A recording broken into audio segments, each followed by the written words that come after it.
Let's mark our anniversary with an adventure, I suggested to my hardworking husband. He deserved a break, and I was eager to indulge us both. For our first anniversary, I spared no expense, booking us a lavish room in a celebrity-frequented luxury hotel. It was a gesture aimed solely at bringing joy to my husband's heart, yet little did I know it would set the stage for everything that followed. Let's rewind a year back. At 28, I found myself married to Logan at 26 without the traditional dating preamble. Ours was what you might call a zero-day marriage. We crossed paths on a dating app, a decision I made impulsively one tipsy evening. Initially skeptical of the digital dating world, I found myself drawn in by its tales of the unknown, fueled by lingering drinks and curiosity. Amidst a sea of conversations that often fizzled out, Logan stood out. After a month of daily exchanges, we agreed to meet, and from the moment we did, it felt like reconnecting with an old friend. On our first meeting, Logan proposed the idea of dating with marriage in mind, and despite my reservations, I went along with it. It was swift, perhaps too swift, but there was an undeniable pull between us. Before long, we were arranging family meetings, caught up in the whirlwind of our budding relationship. Looking back, I see now the signs I missed, the subtle cues that hinted at what was to come. As we gathered for the family meeting at Logan's home, his excitement was palpable. "Mom, I've brought home my future wife," he announced proudly. Though I felt a twinge of self-consciousness, his mother Grace and sister Lily matched his enthusiasm, setting the stage for the next chapter of our story. As we exchanged pleasantries, Grace warmly greeted me, dispelling any formality. "Let's drop the formalities," she said with a smile. "We're becoming family after all." Her words filled me with warmth, reassured by the prospect of joining such a welcoming family.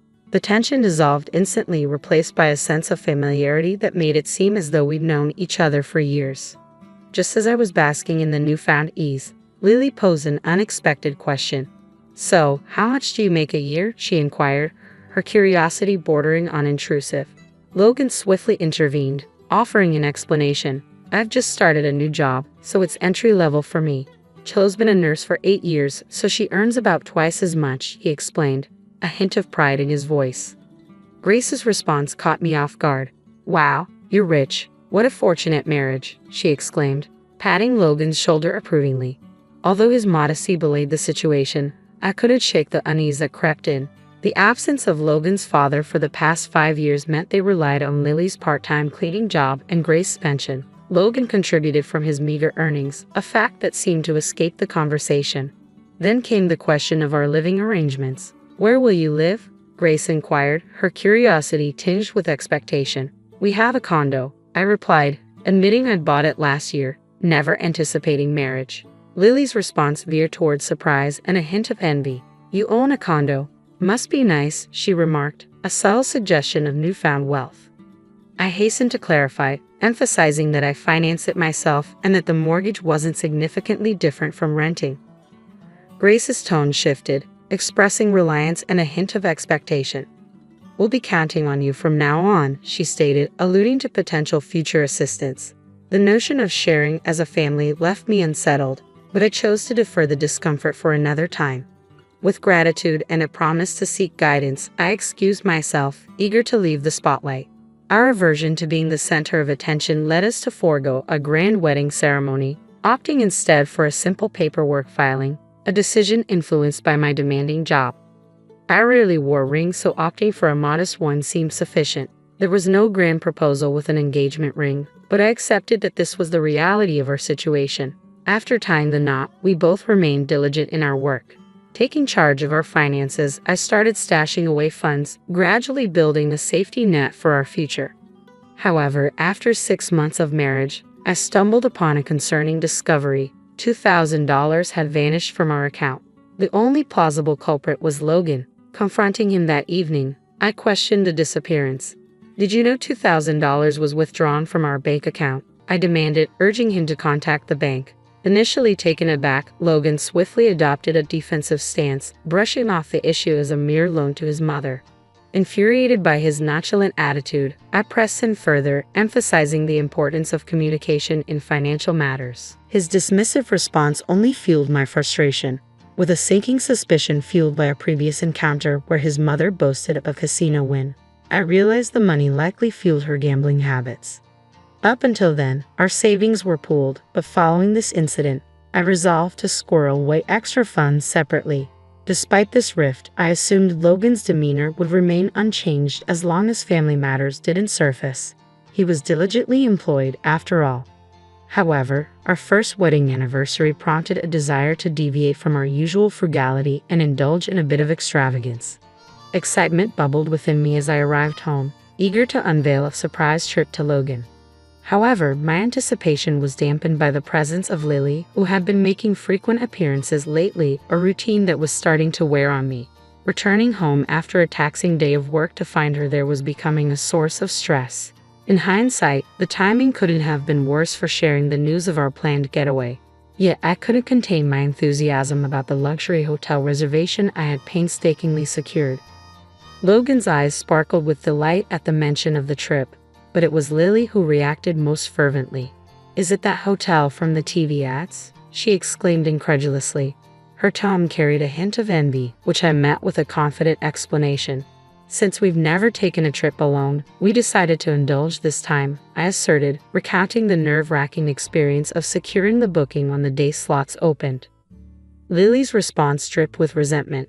"How unfair of you," she retorted, her words tinged with bitterness. "Just because you're a nurse doesn't mean you should hog all the travel opportunities." She appealed to a sense of familial obligation, urging us to relinquish the trip in an act of filial piety.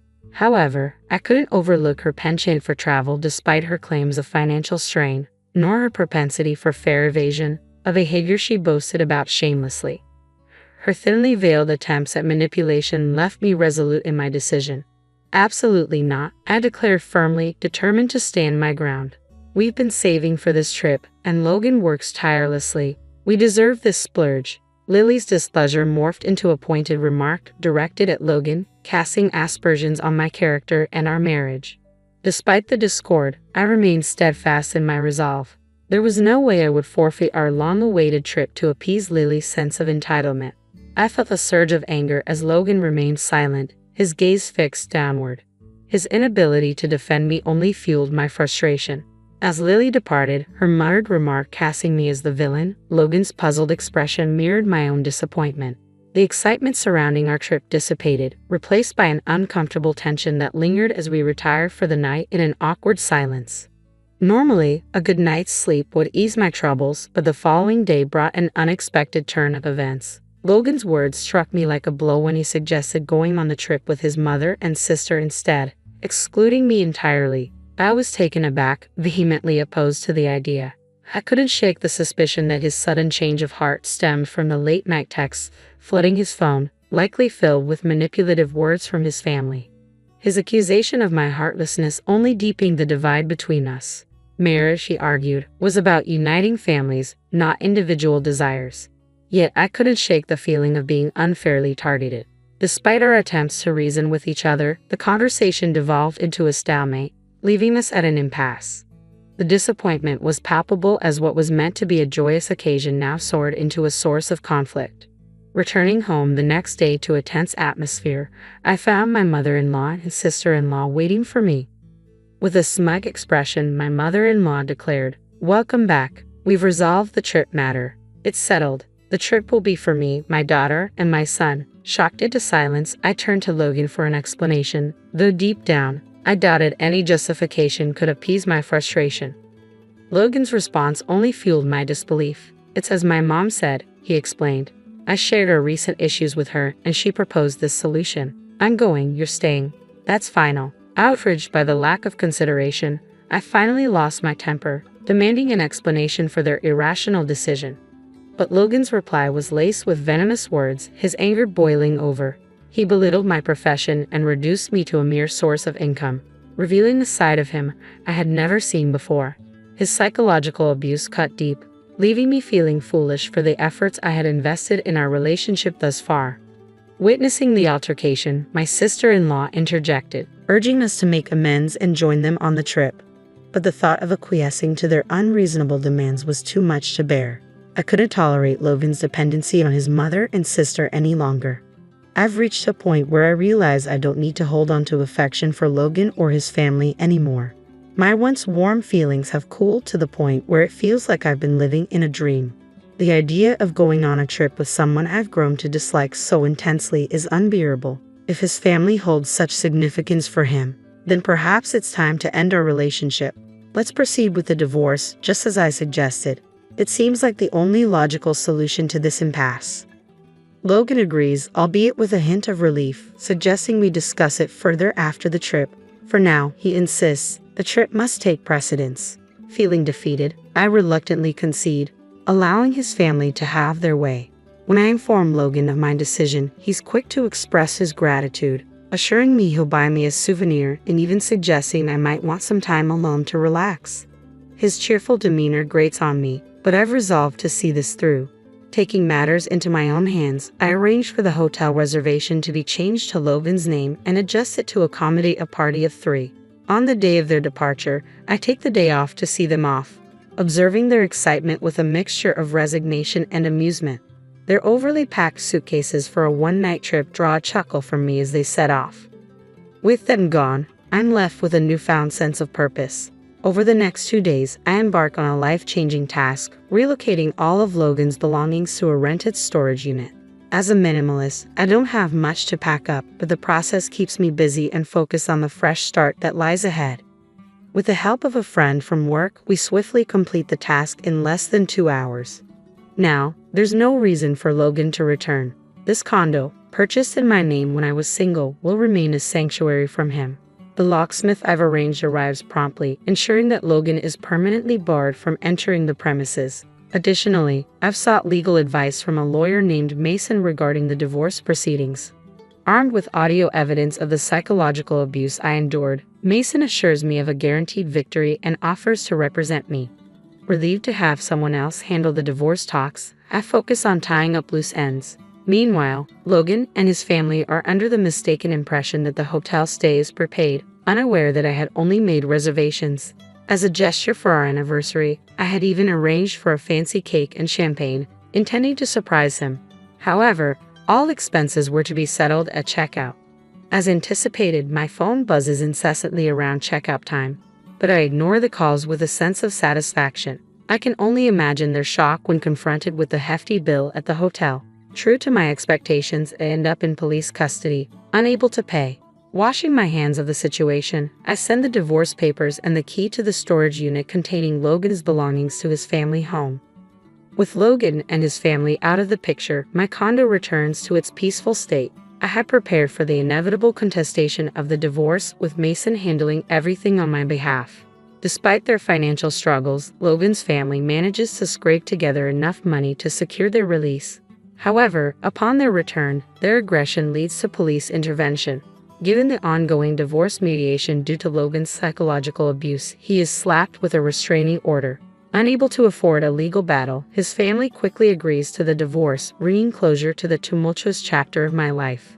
In the divorce proceedings, I assert my right to compensation for the psychological abuse endured during our marriage. Surprisingly, becoming single again proves to be less daunting than anticipated. Meanwhile, it appears that Logan's family continues to rely on his income, likely exacerbated by his gambling habits that he couldn't seem to shake. Logan's own employment instability becomes evident as he struggles to hold down a job, often calling in sick or even quitting impulsively. Despite my concerns about his behavior, he dismisses them, citing mental health issues. However, his inability to maintain steady employment leads to financial strain for his family. His sister's unemployment adds to their financial woes, and their refusal of welfare assistance only compounds their debt. To make matters worse, I've noticed suspicious characters lurking around their home, adding a sense of unease to their already turbulent situation. In contrast, my life post-divorce is remarkably stress-free. Flourishing in my career, I've even been promoted to supervisor, a role that I relish despite its challenges. With only myself to care for, I find I can cut corners on household chores, allowing me more time to focus on my own well-being. Though I hadn't planned on dating for a while, I found companionship with Caleb, a doctor who had been a supportive confidant before my marriage. Unlike my ex-husband, Caleb is both financially and emotionally stable. Still, I approach the idea of marriage cautiously now, mindful of the lessons learned from my past. Reflecting on my journey, I can't help but feel a sense of gratitude for the unexpected turn of events. In hindsight, I'm thankful that they took that ill-fated trip, unwittingly freeing me from a toxic situation. Let me introduce myself. I'm Jenna, an assistant manager at a bustling marketing firm. For years, my life revolved solely around deadlines and presentations, until Mark came along. We met at a corporate event. He was the keynote speaker, talking about innovative architectural designs. He was confident, something that drew me in immediately, but what really caught me was his unassuming smile when he talked about his projects. A year after that meeting, I was not just attending another conference, but also planning a wedding. Mark proposed unexpectedly during a quiet dinner at home, a stark contrast to the public persona I first met. We married in a small ceremony, and I moved into the house he shared with his mother, Susan. Susan was a small woman with sharp features and an even sharper tongue. She greeted me on moving day, sizing me up with a critical eye as I lugged my boxes inside. "Make sure those boxes don't scuff the floors," she instructed, her voice stern. "Of course, Susan. I'll be careful," I responded, trying to keep my tone light. I learned quickly that Susan had rules for everything, from where to place my shoes to how the dishwasher should be loaded. It was her house, after all, and I was keen on making a good impression. Living with one's mother-in-law could be challenging, but I was determined to make it work. But it wasn't just the rules. There were the Sunday dinners when Susan would recount tales of raising Mark by herself, a monumental effort after her husband left following their daughter's death. She would look away sometimes, her voice dropping a notch. It was tough, raising a boy alone. But we managed, didn't we, Mark?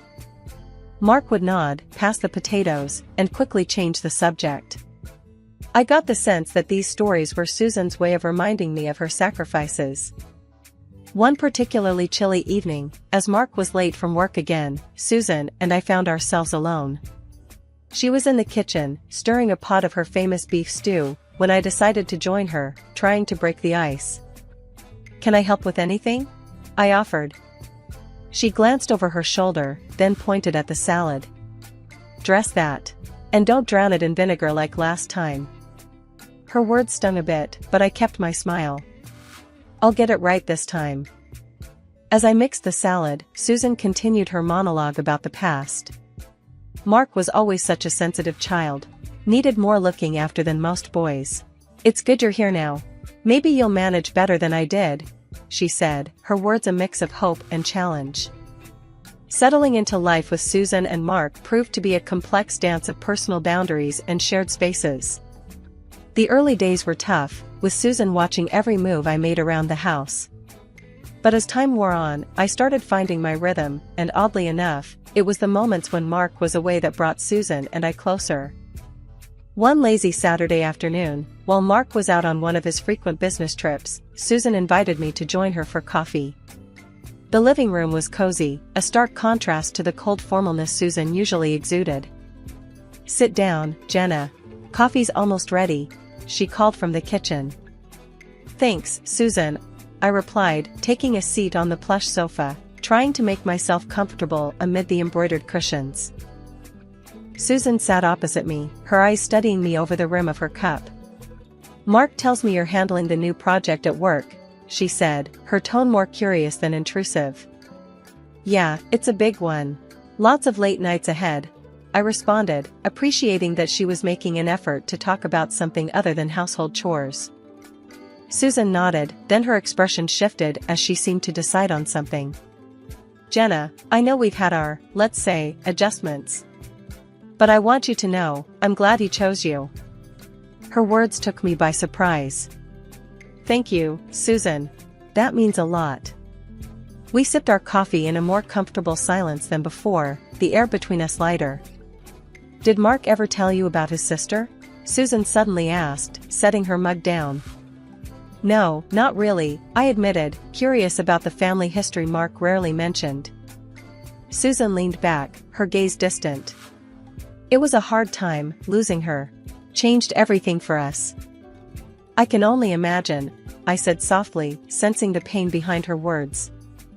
Susan shook her head slightly. You never get over something like that. But you learn to live, I suppose. That's why I've been hard on you. I needed to know if you could handle this family, with all its scars. Her honesty was unexpected but welcome. I'm here to stay, Susan. I want to make this work, for all of us. She nodded, a ghost of a smile flickering across her face. I'm counting on it. Mark's father, he never got over it.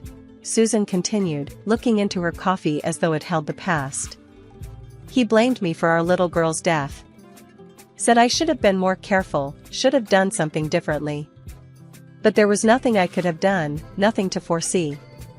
It tore us apart, and he left not long after. From then on, our relationship took on a new dimension. It wasn't perfect overnight, but there was a mutual respect forming. Evenings often found us in the kitchen together, where Susan would reluctantly pass me the salad bowl without a critical remark, where I would handle the delicate china with care without being reminded. Life at Susan's place settled into a routine, one that was comfortable in its predictability. I still put long hours at work, but now there was more to come home to. One particular evening, I discovered something that would change our lives forever. I was pregnant. The realization hit me like a freight train. I was going to be a mom. Excited and nervous, I bought a couple of those test kits, just to be sure. Each one confirmed what I already knew: our family was about to get bigger. I planned how to break the news to Mark, imagining a perfect, joyous moment. That night, when he came home from work, I had dinner ready, his favorite, spaghetti and meatballs. The table was set, the candles lit. I could barely contain my excitement. Hey, babe, something smells good, Mark said, loosening his tie as he walked in. Sit down, I've got news, I said, my voice trembling a bit with nerves. Mark raised an eyebrow, a smile playing on his lips. Good news, I hope? I nodded, handing him a small box I'd wrapped. Inside was the positive pregnancy test. We're going to have a baby, I blurted out before he could open it. Mark's smile faltered. He paused, looking at the test, then back at me. Wow, are we ready for this? His reaction wasn't what I'd hoped for. I think we are. I mean, I know we hadn't planned this now, but I'm happy, Mark, aren't you? He sighed, running a hand through his hair. It's not that I'm not happy, Jen. It's just, babies are a big deal, and they need a lot, and we can do this, I cut in, trying to keep my voice steady. I'll still work, we'll manage. We always do. Mark nodded slowly, still not quite meeting my eyes. Yeah, of course. We'll manage. It's just a lot to take in, you know? Dinner went on, the candles burning lower, the initial excitement I felt dampening under the weight of Mark's hesitant acceptance. It was clear we had a lot to talk about, a lot to figure out. The next day, after a night of little sleep and much thought, Mark handed me a list over breakfast. It was detailed, outlining everything he thought needed to be addressed before and after the baby arrived. I looked over the list. Separate bedrooms after the baby's born, schedules for nighttime feedings, budget adjustments. And all this should have been done only by me. Mark, this feels like it's just my baby, not ours, I said, trying to keep the frustration out of my voice. Mark didn't respond immediately, his jaw tightening. Well, of the two of us, you want this baby the most, so it's fair. That day, I didn't just confront the reality of becoming a mother, but also the complexities of how it would impact my relationship with Mark. It was clear that while this baby was a part of us, the path forward wouldn't be without its challenges. As my pregnancy progressed, the atmosphere at home took on a subtle shift. I'd expected joy, or at least a growing sense of shared anticipation, but instead, there was an undertone of tension, particularly from Susan. It felt like every time I caught her eye, there was a flicker of something, discomfort, maybe even disapproval. One crisp evening, as the leaves started turning golden, I decided to address the elephant in the room. Susan was in the kitchen, meticulously peeling apples for a pie. The silence between us had grown too loud to ignore. Can we talk? I asked, leaning against the kitchen counter, trying to keep my voice light. Susan glanced up, her hands pausing for a moment. About how things are with us, since the baby news, I said. Susan put down the peeler, wiped her hands, and sighed. Jenna, it's nothing personal. I'm used to how things are around here. I nodded, understanding her more than she realized. I get that, Susan. But things are going to change. It doesn't mean it has to be bad. Susan resumed her peeling, a bit more forcefully. Changes aren't always for the better. As the weeks went on, Susan seemed to adjust to the idea of the baby. When my belly had obviously grown large, one afternoon she commented, "I'll be around to help with the baby. It'll be good having a little one in the house again." That's great to hear, Susan, I said, a bit relieved, but then added, "You know, it's a girl." The change in Susan's face was immediate and stark. "A girl," she repeated, her voice flat. "Yeah, a girl," I confirmed, feeling a sudden chill. Susan looked away, her voice cold. "I don't like girls." The air felt heavier, denser. "Well, she's still your granddaughter," I said, trying to keep my voice steady. Susan didn't respond, just continued with her cooking, and I knew that whatever semblance of peace we'd found was on shaky ground. As we moved through the weeks, Mark's demeanor also shifted. His work became busier, or so he said, leaving me alone most evenings and weekends. His absences were a stark contrast to the early days of our marriage, filled with long conversations and shared meals. Now, I was lucky if we spent a few hours together on Sundays. As my due date approached, I found myself often alone, wondering how our small, soon-to-be family could feel so disjointed. One afternoon, I found myself sitting in the nursery we'd prepared, running my hands over the soft blankets, the tiny clothes. This room, filled with all the things a baby could need, felt like the only place that was ready for her arrival. The day Ava was born was the most transformative day of my life. After hours of labor, when I finally held her in my arms, all the pain melted away. It was just me and her, and the world seemed to pause. Bringing Ava home was supposed to be the start of a beautiful new chapter. But the reality was far from what I had envisioned. Mark was at the hospital for the birth, but his presence felt more obligatory than supportive. He held Ava briefly, then handed her back like he was afraid he might break her. "Mark, isn't she beautiful?" I said, looking up at him with our daughter in my arms. "Yeah, she's great," he replied, but his eyes were scanning emails on his phone. I tried to brush off his detachment, focusing instead on Ava and the new motherly duties that filled my days and nights. As the weeks passed, Mark's absences grew longer. He was either buried in work or out with friends. "I need some air, Jen. You've got everything covered here," he'd say, kissing my forehead before disappearing for hours. It was during one of his absences that Susan's true colors regarding Ava started to show. Initially, when we brought Ava home, Susan had seemed to soften slightly, watching me feed her or change her with something that almost looked like curiosity. But that changed one day when Ava wouldn't stop crying.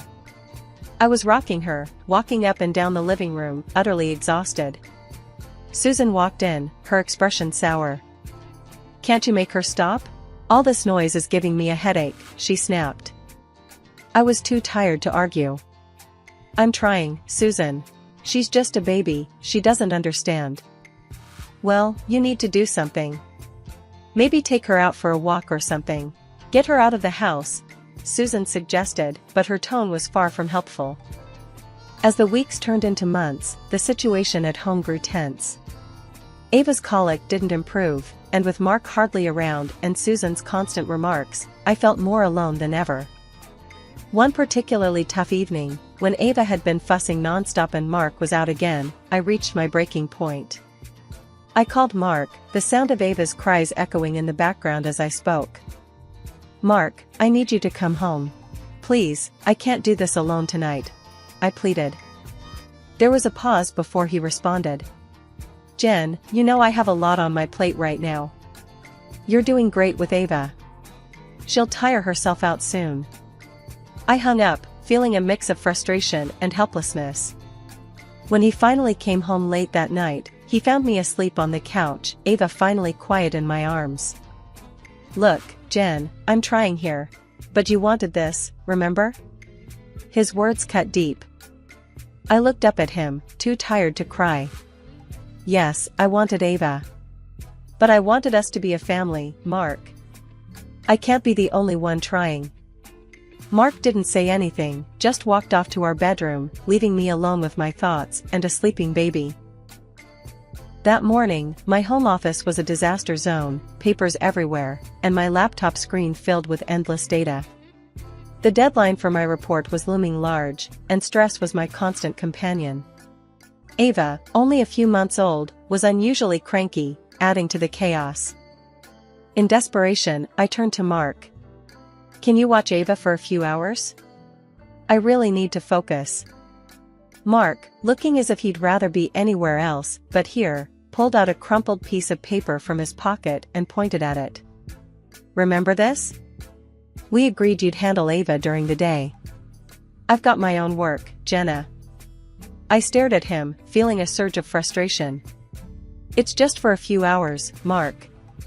Can't you help out just this once?" He shook his head, unmoved, and turned back to his computer. Just then, Susan walked into the room, her expression unreadable. "I'll watch her," she said abruptly. I was taken aback, given her usual reluctance to involve herself with Ava.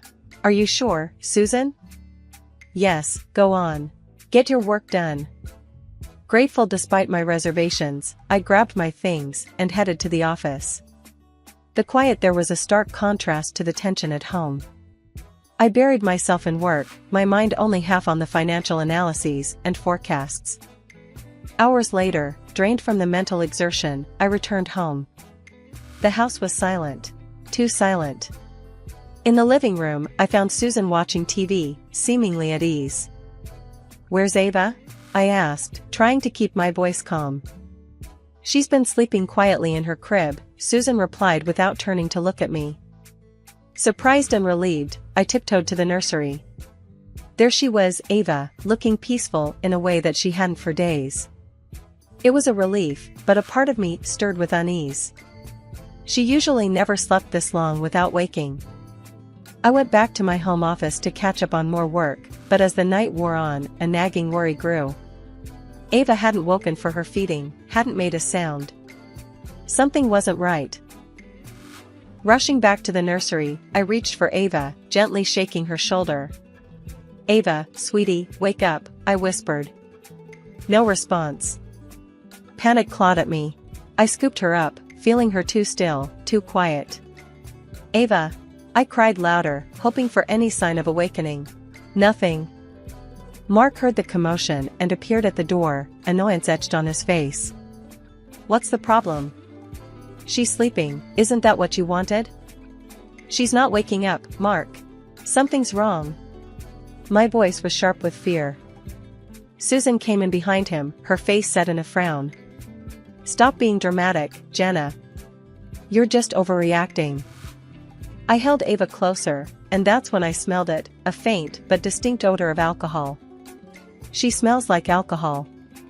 "Why does she smell like alcohol?" I gasped, my heart racing. "You're imagining things," Susan snapped, her voice harsh. "Just lay her down and go rest." But I couldn't. I couldn't just lay her down. I dialed 911, my hands trembling as I explained the situation. Every second felt like an eternity, waiting for the ambulance, clutching Ava, praying for her to stir. The moment the ambulance arrived, everything became a blur.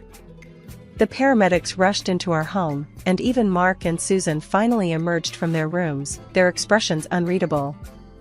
They silently watched as the paramedics worked on Ava, checking her vital signs and quickly assessing her condition. The urgency in their movements was terrifying. One of the paramedics called out as he lifted Ava carefully. "We need to move fast. She's unresponsive." As they wheeled her out on the stretcher, I followed, barely aware of my own feet moving. At the hospital, doctors swarmed around Ava, their voices a mix of calm and urgency. I stood there, frozen, until one of them approached me holding a feeding bottle. "Is this what you've been feeding her?" the doctor asked, his tone serious. I took the bottle, my hand shaking. It was half full of a clear liquid. "No, this isn't milk. What is this?" My voice cracked as the realization hit me. The doctor's face was grim. "It's alcohol. It was in her crib. She's in critical condition because of it." Hearing those words, my legs gave out, and the room spun.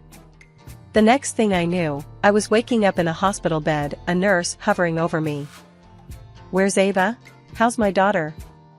I asked immediately, trying to sit up. "Take it easy," the nurse gently pushed me back down. "Your daughter is stable now. We've managed to clear the alcohol from her system. She's doing much better." As the nurse stepped out, a couple of social workers came in.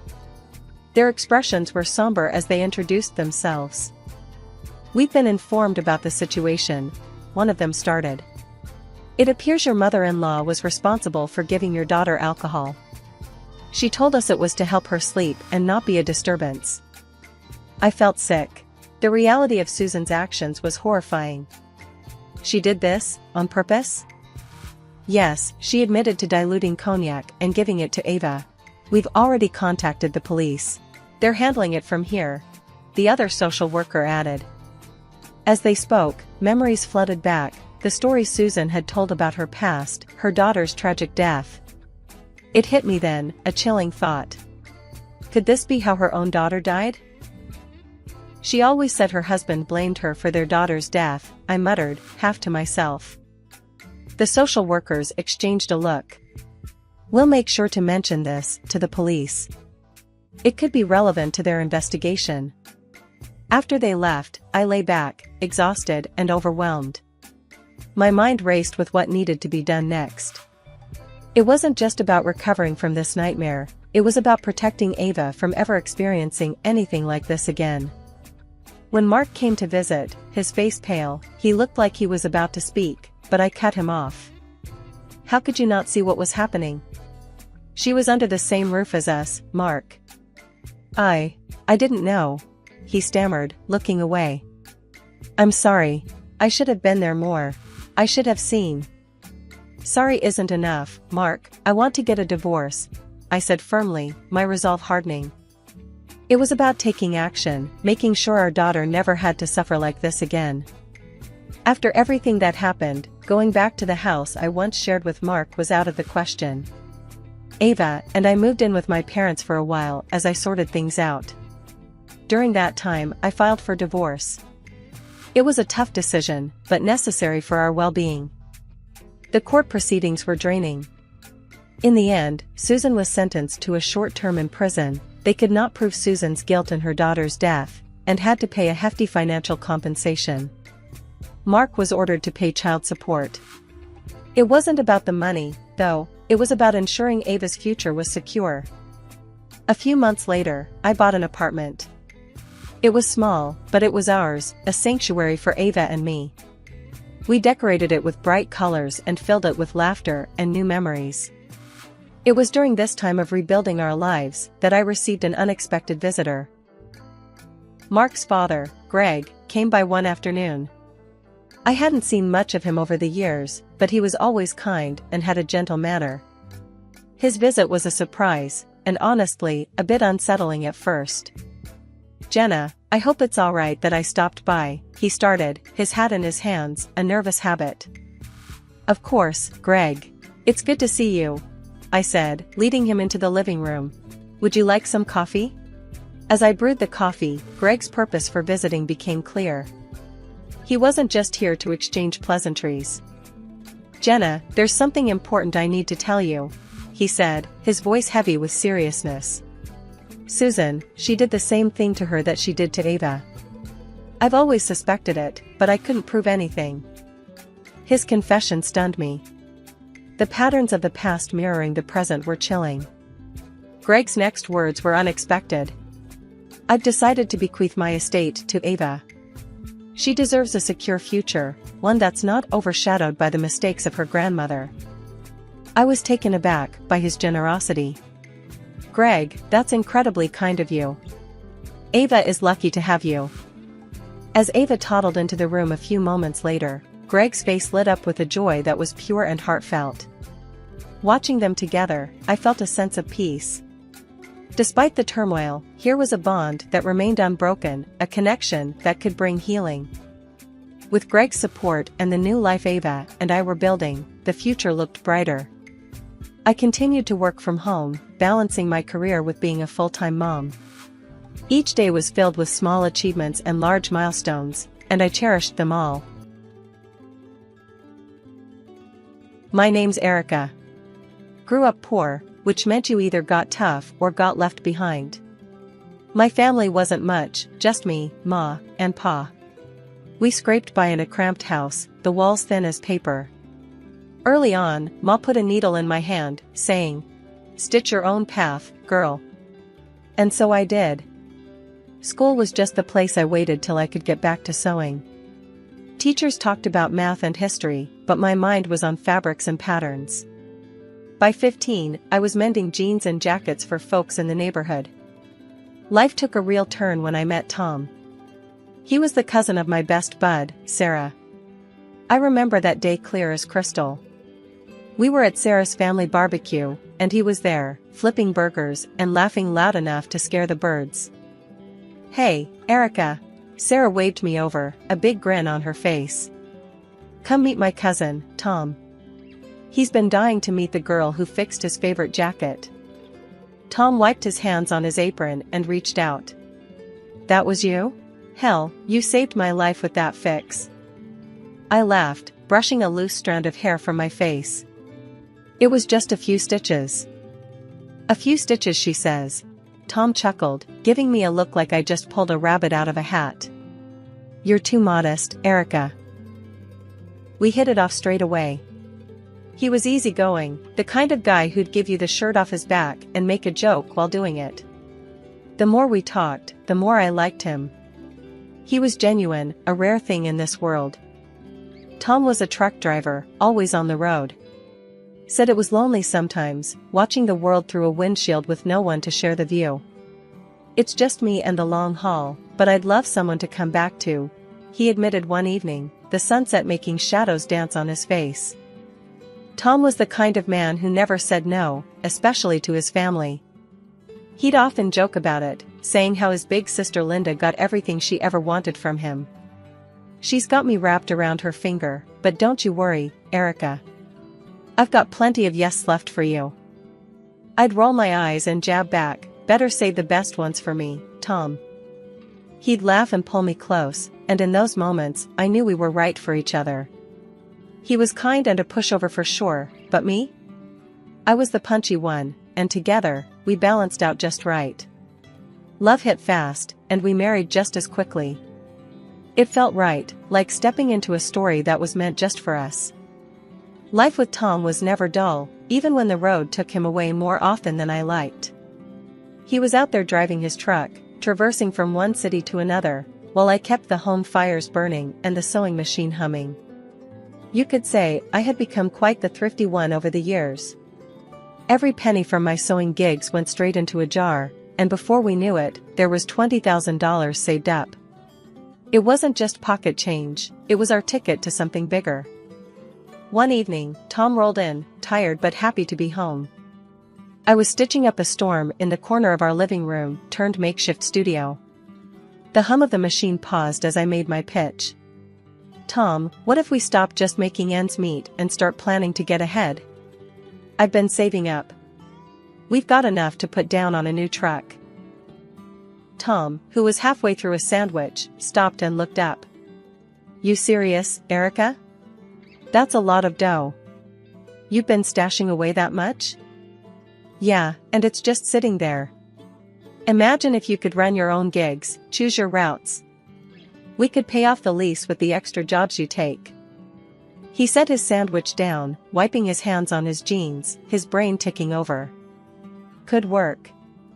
I'm sick of hauling for pennies for the other guy. Running my own show could mean real money. So, we did it. We found a decent truck, not the newest model, but reliable enough to handle the long hauls Tom was planning. The day we went to look at it, Tom was like a kid in a candy store, checking every part, talking shop with the dealer, so I barely kept up. Erica, she's solid, good mileage, engines in top shape. We take care of her, she'll take care of us, he said, his eyes not leaving the truck. I nodded, trusting his judgment. Let's do it then. Let's buy our future. And we did. Papers signed, handshakes exchanged, and the keys were in his hand. Tom got his license sorted out for the new routes we'd scoped out, and soon he was taking orders for intercity trips. Money was tight at first, every cent counted even more than before. But Tom was pulling in enough jobs to keep us on track with the lease payments. Meanwhile, I didn't sit idle. My sewing had turned from a side hustle into a serious business. Enough so, that 3 years down the line, I opened my own small studio. It wasn't much, just a little space I rented out on the main street. The start was rocky, clients trickling in slow. But I kept at it, word of mouth started doing its thing, and my little studio began to see regulars. It was another 2 years of hustle, but finally, things smoothed out. The studio was bringing in a stable income, and we made the last payment on the truck. All that money we used to pour into the lease? Now it was ours to keep. One night, over a quiet dinner, Tom and I decided it was time for the next big step. We've been doing good, Tom. Really good. Maybe it's time we thought about getting a place of our own. A real house, not this cramped apartment. Tom, who'd been quietly listening, nodded. I've been thinking the same. We've worked hard, Erica. We deserve it. So, we started house hunting, and before long, we found a small townhouse. It was perfect for us, just enough space, a little yard, and a room that I could turn into a proper studio. We moved in, and it felt like a fresh start. Everything we'd worked for was finally coming together. After we settled into our new townhouse, Tom and I decided it was high time we took a break. We packed up and headed out to visit his mom, who lived a few cities over. Since Tom's dad passed, his mom had been living with his sister, Linda, and her 2 kids. Tom's mom was a sweet lady, always had been good to me. But Linda, well, that's another story. She and I never really saw eye to eye. Something about the way I came up, made my own way, she didn't like it, always hinting that I was just lucky. We pulled up to their house, a cozy little place with toys scattered across the front yard. Tom's mom greeted us with hugs and homemade cookies, her warmth a comforting blanket. But Linda, she just nodded, her smile tight, eyes scanning us like we were pages in a book she didn't want to read. Dinner was tense from the get-go. Linda cooked, which I made sure to compliment, but you could cut the tension with a knife. As we sat down, the small talk fluttered around, never landing anywhere substantial until Linda, stirring her drink, turned to me. So, Erica, how's that little sewing business of yours? Making good money? Her tone was casual, but her eyes were sharp, prodding. I paused, fork in midair. It's a studio, Linda, and it's doing well, thanks. And Tom's trucking? I bet that's bringing in plenty, huh? She was leaning in now, her voice a mix of curiosity and something darker. I set my fork down, my appetite waning. Linda, I don't think it's very polite to dig into people's finances at the dinner table. I tried to change the subject, asked about her kids, her life. But Linda was like a dog with a bone, wouldn't let it go. The evening spiraled from there, her questions peppering the air until I couldn't take another bite. I think I'm full, I said abruptly, pushing my chair back. Thanks for dinner. I could feel Tom's eyes on me, the weight of an apology in his gaze. I headed to the living room, the echo of their whispers trailing me. Later, when Tom found me looking out the window, the room was dark, save for the streetlights casting shadows. He came up behind me, his voice low. Sorry about Linda. She's always been a bit much. I turned to face him, his features drawn in the dim light. Why do you let her talk to you, or to us, like that? He shrugged, a helpless gesture that didn't sit right with me. I guess I'm used to giving in to her. Keeps the peace, you know? But at what cost? I pressed, my voice firm.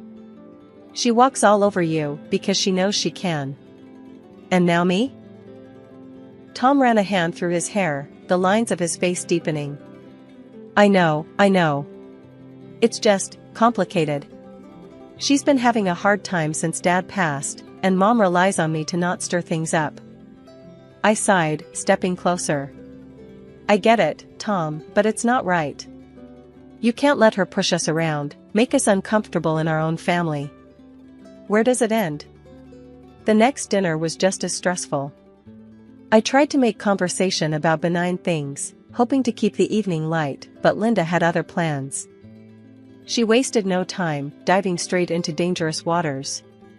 You know, since you two have done so well for yourselves, she started, her voice dripping with a mix of envy and accusation. I think it's only fair that you think about the rest of us who haven't been so lucky. Tom shifted uncomfortably in his seat, looking anywhere but at his sister.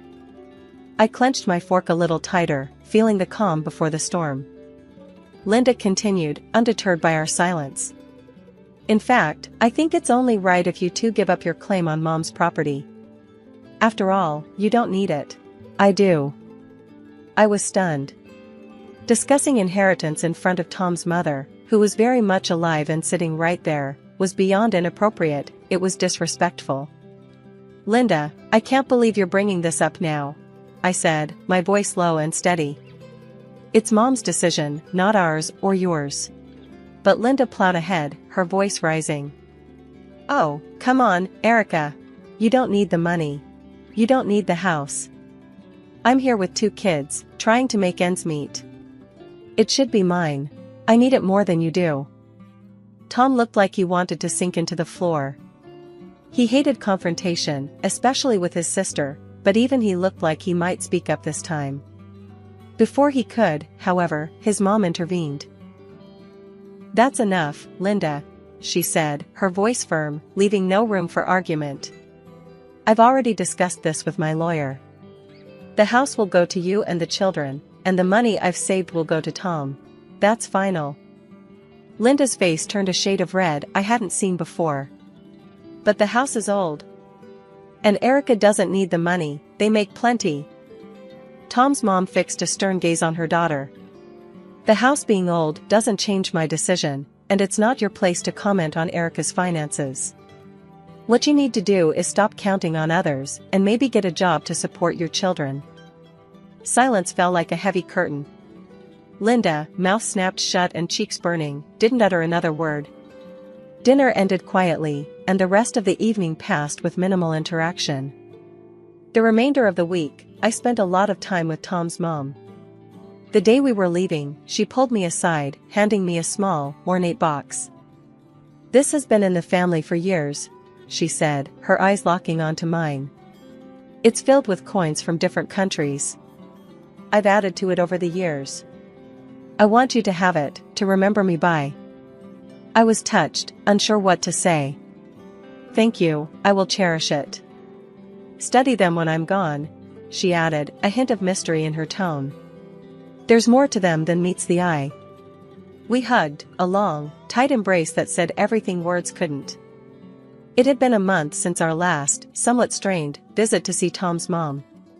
Life had slipped back into its normal rhythm, Tom returning from a long haul on the road and me buried in fabric and threads at my studio, rushing to meet an urgent order. That ordinary afternoon shattered with a single phone call. Tom answered his phone, his face draining of color as he listened. Linda? His voice was tight, worried. After a pause, his shoulders slumped. Oh, no. Okay, I'll be there. He hung up, looking lost. What happened? I asked, my heart sinking at his expression. It's Mom. She passed away, Tom managed, his voice barely a whisper. I felt a chill run down my spine. I'm so sorry, Tom. When's the funeral? Tomorrow, he replied, the word heavy between us. Tomorrow? That's so soon. Why didn't Linda tell us sooner? I frowned, concern lacing my tone. Tom shook his head, just as confused and frustrated. Before he could respond, I snatched the phone from the table and dialed Linda back, my pulse racing with a mix of anger and dread. "Linda, why are we only hearing about this now? And why so rushed?" I demanded as soon as she picked up. "Erica, this really isn't your concern. I've been too upset, and we're trying to respect Mom's wishes," Linda snapped, her voice cold. "And what wishes are those?" I pushed, needing to understand her hurried decisions. "Mom said only blood relatives should attend the funeral. That's why we're keeping it small. Just family, not you," Linda explained, a bit too quickly. Tom, overhearing the conversation, gently interjected, "If that's what Mom wanted, then we should respect her wishes. I'll go alone." Linda's response was almost too quick. "Yes, that's best. I'll see you soon, Tom." After hanging up, the silence in our home was stifling. I helped Tom pack, folding his clothes quietly, my mind racing with doubts about Linda's intentions. Despite my misgivings, I booked Tom's train ticket online, each click a reminder of the distance this situation was putting between us. He hugged me, tight and long, then stepped out into the fading light of day. I watched as he drove off, feeling a mix of sorrow for his loss and irritation at Linda's vague explanations and hurried arrangements. The quiet in the house was heavy, the kind that weighs on you, makes every little noise seem louder. I couldn't shake the sinking feeling in my gut. Why hadn't his mom wanted me at the funeral? We had a good thing, a genuine respect for each other. It didn't add up. Dragging my feet back inside, I noticed the small, ornate box on the mantel, one that Tom's mom had entrusted to me during our last, happier visit. I sat down, the box in my lap, my fingers tracing the intricate patterns carved into the wood before I finally opened it. Inside, nestled among various old coins from around the world, was a folded piece of paper, clearly her handwriting visible even before I pulled it out. Unfolding the note, I read her words, each one a mix of warmth and warning. "My dear Erica, thank you for the laughter and strength you've brought into our family. Please, make sure you are with Tom at my funeral. I know Linda well, she will try to sway him to give up his rightful share, playing on his kind nature. I trust you to stand by him, as he may not have the heart to stand up to her alone." I read it twice, then a third time, each word sinking in deeper. Linda had lied. She'd played us all, hoping to manipulate Tom in my absence. Rage bubbled up inside me, not just for the deception, but for the sheer audacity of her plan. I grabbed my phone and dialed Tom's number, pacing the room as it rang. "Erica? What's up?" "I'm still at the station," Tom answered, his voice tired. "You need to wait for me, please. Don't get on that train. I'm on my way." I didn't wait for his response. I ended the call, grabbed my bag, and headed out the door. My mind was racing as I hailed a taxi to the station. Traffic seemed to conspire against me, every red light a barrier to my urgency, but I made it just in time. Walking into Tom's late mother's house felt like stepping onto a stage where a drama was already in progress. The moment Linda saw both of us, her face twisted in a mix of surprise and anger. She almost sputtered. "What are you doing here, Erica? Nobody called you." I met her glare steadily. "I came to say goodbye to your mother," I said simply. Linda huffed, turning away to hide the fury in her eyes. The funeral was a modest affair. I stayed at the back during the ceremony, saying my silent goodbyes to a woman who had shown me nothing but kindness. Afterward, everyone returned to the house. The mood was somber as we gathered in the living room, waiting for the notary to arrive and read the will. Linda paced nervously, casting glances at me that could freeze boiling water. When the notary finally cleared his throat and opened his briefcase, everyone settled down. "As per the last will and testament of Marjorie Ellen Davis," he began, his voice formal and echoing slightly in the hushed room. Linda's eyes were locked on the papers as the notary read through the legal jargon to the heart of the matter. "To Linda, I bequeath the family home and all contained within. To Thomas, I bequeath the sum of $400,000. The reaction was immediate. Linda's face crumpled into tears, her sobs theatrically loud. "But how can I live in that house? It's falling apart. I have no job, how will I provide for my children? Tom, ever the soft heart, looked at his sister with something akin to guilt.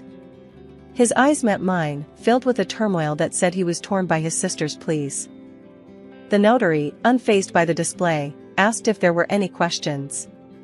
Linda, through her tears, begged Tom directly. Please, Tom, think of my kids. They're your nieces. We need that money more than you. Tom opened his mouth, likely to offer some kind of compromise, that was his nature. But I couldn't stand it anymore. I stood up, my chair scraping loudly against the wooden floor. The room fell silent, all eyes on me. Linda's sobs hiccuped into a shocked silence. Enough, Linda, I said, my voice steady and clear. Everyone in the room turned to look at me, surprised by the force in my voice. I know what you've been trying to do, and it's going to stop, right now. I pulled out the note, unfolding it with shaking hands, but a firm resolve. I read it aloud for everyone, my voice echoing in the suddenly quiet room. Please make sure you are with Tom at my funeral. I know Linda well, she will try to sway him to give up his rightful share, playing on his kind nature. Linda's face went from sad to furious in a heartbeat. When I finished, she looked around, seemingly gauging if anyone would come to her defense. When no one did, she finally spoke, her voice venomous. I deserve that money more than he does, she spat, standing up to face us all. I have kids to care for, a house that's falling apart. Why shouldn't I have it? It was Tom's turn to stand. Because it's not what Mom wanted, Linda, he shouted, louder than I'd ever heard him before. You've always used me, always expected me to just roll over and do what you say, because you're my sister. Well, not anymore. Linda recoiled as if he'd struck her, her face a mask of disbelief. She stared at him, her mouth open, tears stopping as if cut off by a switch. I'm taking the inheritance Mom left me, and I'm putting it where it can do some good, Tom continued, his voice firm and resolute. The shock on Linda's face gave way to real tears, tears of defeat, not manipulation. She sobbed, covering her face with her hands, her act finally crumbling under the weight of Tom's declaration. We didn't stay much longer after that. Tom took my hand, and we walked out together, leaving Linda to her reality. As we drove home, the car was filled with a tense silence. Finally, Tom spoke, his voice quiet but strong. I'm sorry for all this, Erica. For letting it go on this long. After securing the inheritance, we made some big moves. We split the $400,000, investing it smartly into both our futures. It felt good, right, even, to put that money to use in ways that would honor the memory of Tom's mom. First off, we bolstered the atelier. I hired a couple of skilled assistants and expanded our workspace. It was amazing to see my dream of a bustling studio come to life, filled with creativity and the steady hum of sewing machines. Looks like you're building an empire here, Tom joked one afternoon as he watched us lay out fabric for a big order. Tom, on his side, didn't waste any time either. He used his share to buy 2 more trucks, expanding his fleet. Gotta keep up with you, Erica. Can't have you outdoing me in ambition, he'd said with a wink. Hiring drivers came next, and soon, he had his own small but thriving transport company. It was a proud moment for us both, signing off on those trucks, knowing they were entirely ours, no loans, no debts hanging over us. Speaking of debts, we finally paid off the mortgage on our townhouse. Passing that last check across the bank manager's desk felt like lifting a weight off our shoulders. All ours now, Tom had murmured as we walked back to the car, his arm snug around my shoulders. Life settled into a comfortable rhythm after that. Our businesses were doing well, which meant we could take a bit more time to enjoy the little things. Long walks in the evening, weekend getaways when we could squeeze them in, and plenty of quiet nights at home, just enjoying each other's company. But it wasn't just business thriving in our lives. Recently, we got some news that added a whole new layer of excitement. Turns out, I'm pregnant. The day I found out, I couldn't wait for Tom to get home. I paced around the kitchen, the positive test clutched in my hand, waiting to drop the bombshell. When he finally walked in, I blurted it out before he could even take his coat off. "Tom, we're going to have a baby." He froze, then broke into the biggest grin I've ever seen. "Really? We're going to be parents?" His voice was a mix of disbelief and joy. "Yeah, we are," I said, laughing as he swept me up into his arms, spinning me around in pure happiness. As for Linda, well, we haven't had much contact with her. Last we heard, she'd had to find a job to support herself and the kids. It's tough, but maybe it's for the best. Learning to stand on her own might do her some good, I figure. It's funny how life works out. There were times when I thought we'd never see the end of the turmoil. Now, here we are, our lives full and expanding like my belly, new beginnings that feel just right. We've got plans, big ones, for our family and our businesses. And whatever comes, I know we'll handle it, together. Because that's what we do best. I'm Maria. My family is full of linguists, and languages were a big part of my life growing up. My mom and dad were both professors, always talking about the nuances of different languages at the dinner table. I guess it rubbed off on me because by the time I finished college, I could speak 5 languages fluently: English, Spanish, French, German, and Italian. I met David when I was still in college. He was in my circle of friends, and we clicked right away. David is tall, with dark hair and a kind smile that always made me feel at ease. He came from a wealthy family, which always seemed to be a point of stress for him. His parents, Mr. and Mrs. Anderson, were very clear about wanting him to join the family business as a financier, but David had other plans. David and I used to hang out a lot, sharing our dreams and frustrations. He would often vent about his parents' pressure. "Maria, I just can't see myself crunching numbers all day," he'd say, running a hand through his hair in frustration. "I want to work with animals, help them. That's what makes me happy." David secretly started volunteering at a local vet clinic, learning everything he could about animal care. He was so passionate about it, and I admired that about him. He was determined to make his dream come true, even if it meant going against his parents' wishes. "Maria, you should have seen this little puppy today. It was so scared, but once I calmed it down, it was all wagging tails and happy barks," he'd say, his face lighting up with joy. "That's amazing, David. You're doing something really special," I'd respond, genuinely happy for him. We were just friends, but I always felt a deep connection with David. We understood each other in a way that was rare.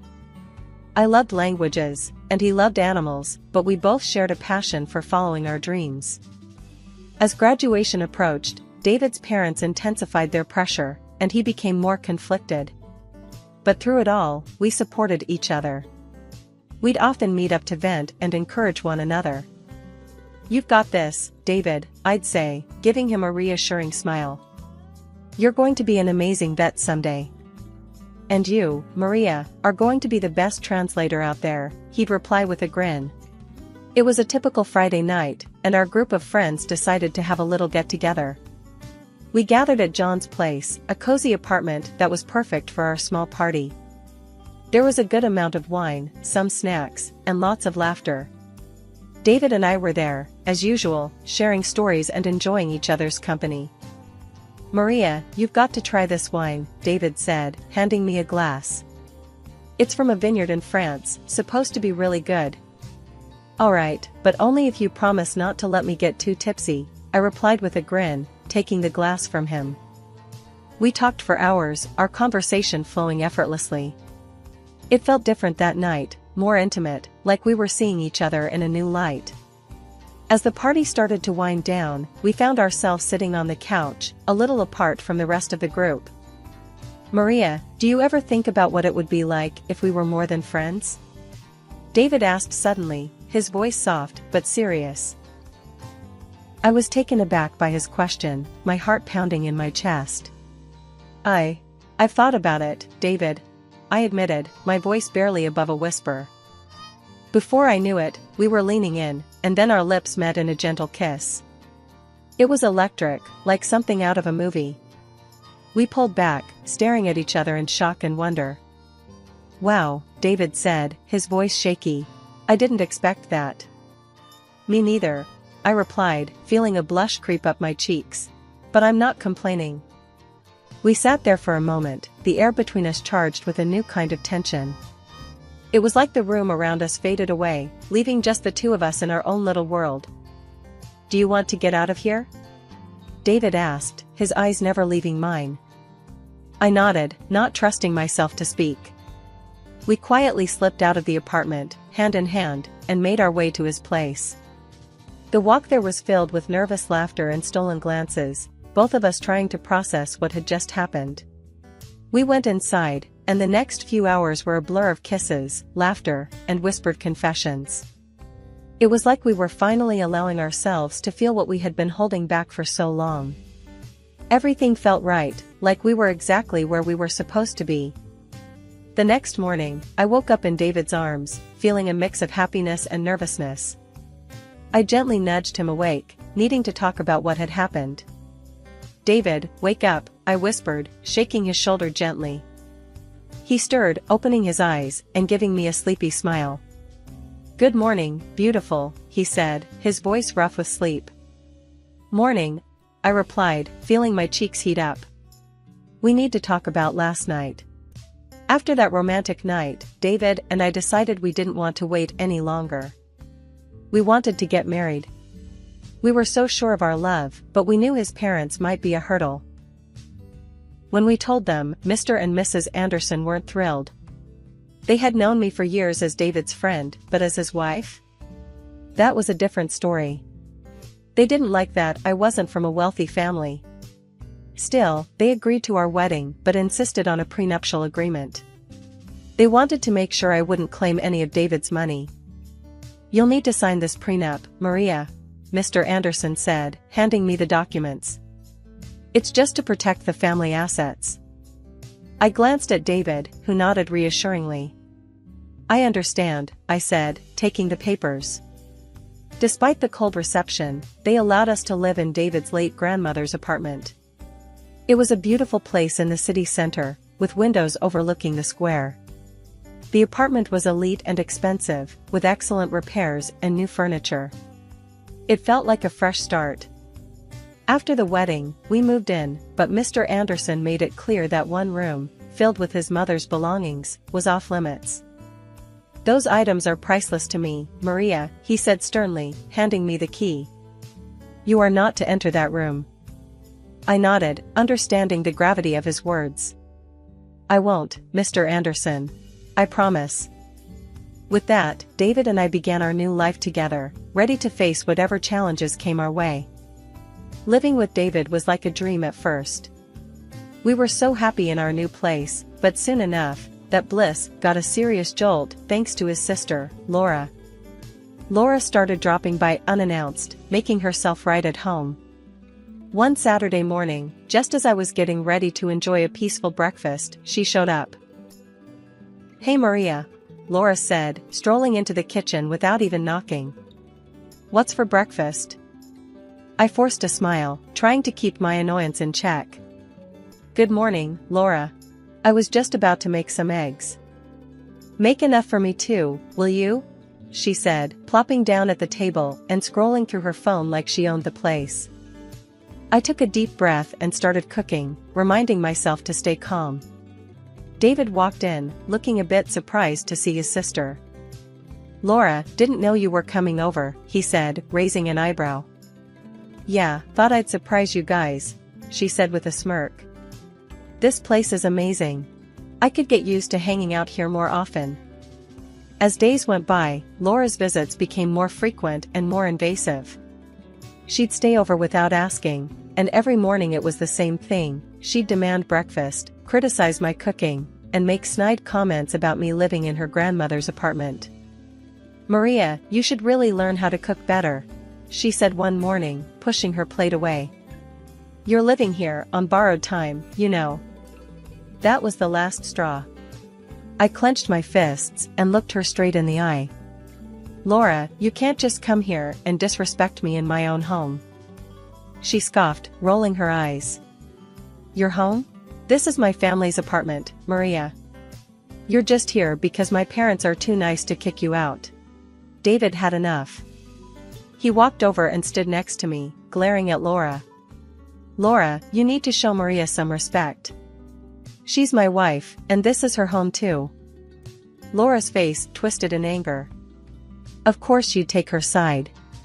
Mom and Dad always loved you more, gave you everything, and now you're letting her take what's left. Enough, Laura. David's voice was firm. If you can't respect Maria, then don't come here anymore. Laura stormed out, slamming the door behind her. I let out a sigh of relief, feeling a mix of anger and sadness. David hugged me, whispering, "We'll get through this, I promise." The next day, my phone rang, and it was my mother-in-law. She didn't even bother with pleasantries. "Maria, I've heard terrible things about how you're keeping the apartment," she snapped. "Laura says it's a mess, and you're not being a good hostess." I was stunned. "Mrs. Anderson, that's not true. I've been doing my best to keep the place clean and welcoming." "Clearly, your best isn't good enough," she retorted. "We're very disappointed with David's choice to marry you. We think you should consider leaving." When I told David about the conversation, he was furious. "They have no right to talk to you like that, Maria. We'll figure something out." Days turned into weeks, and the tension with David's family kept building. Laura continued her visits, though less frequent after David's outburst. She still managed to make every interaction a challenge. As the days passed, I focused on keeping our home a sanctuary, a place where David and I could escape from the outside world and his family's constant scrutiny.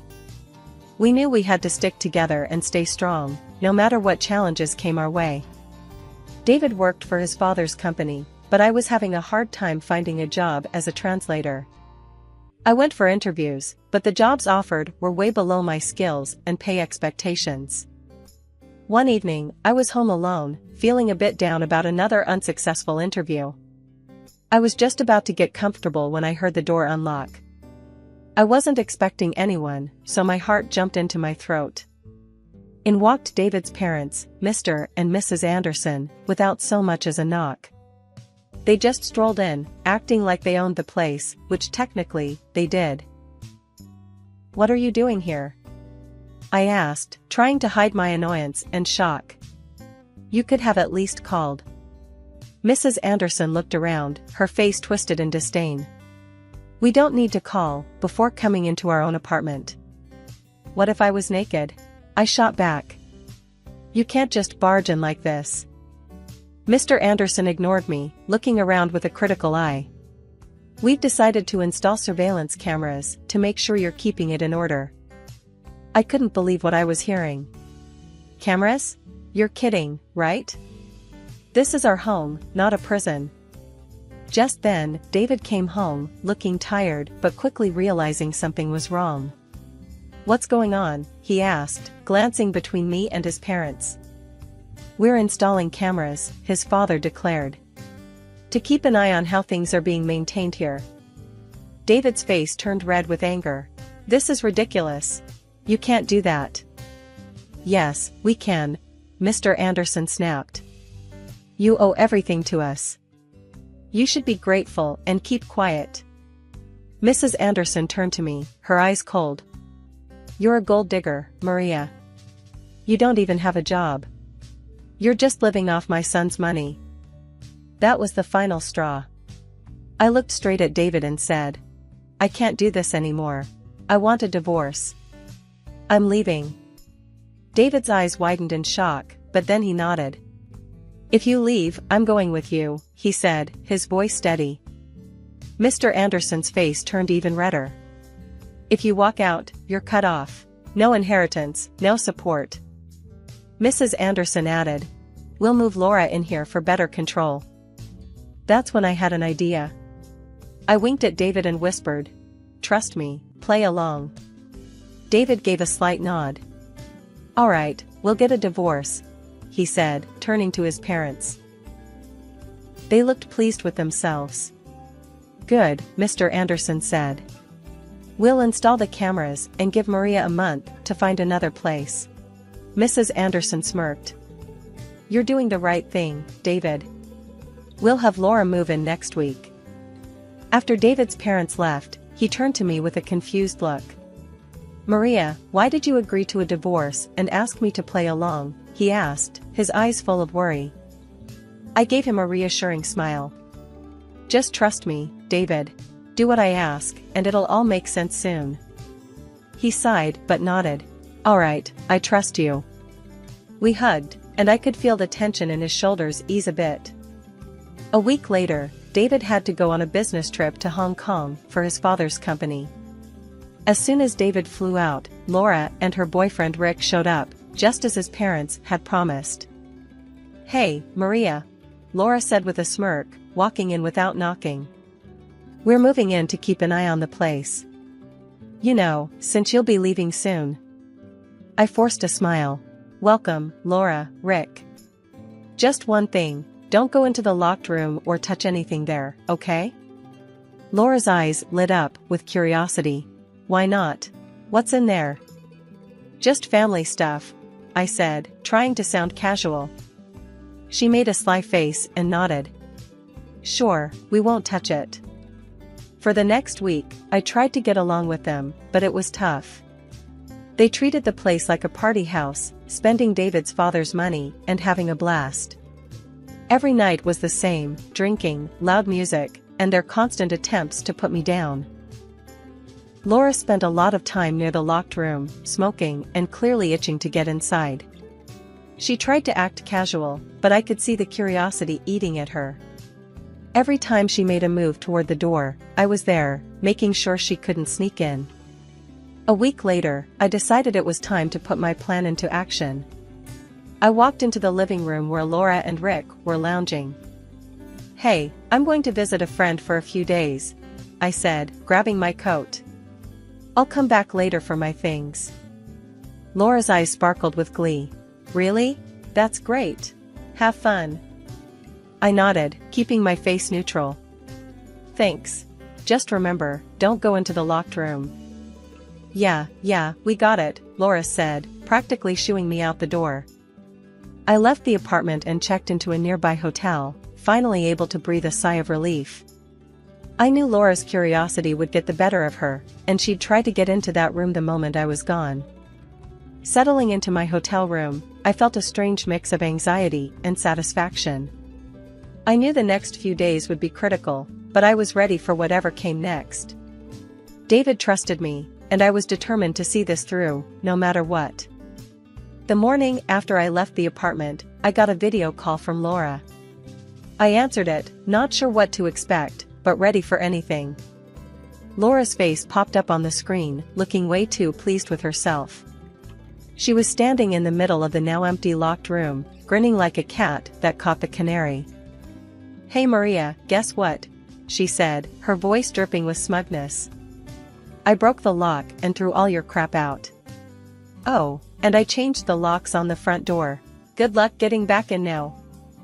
I couldn't help it, I burst out laughing.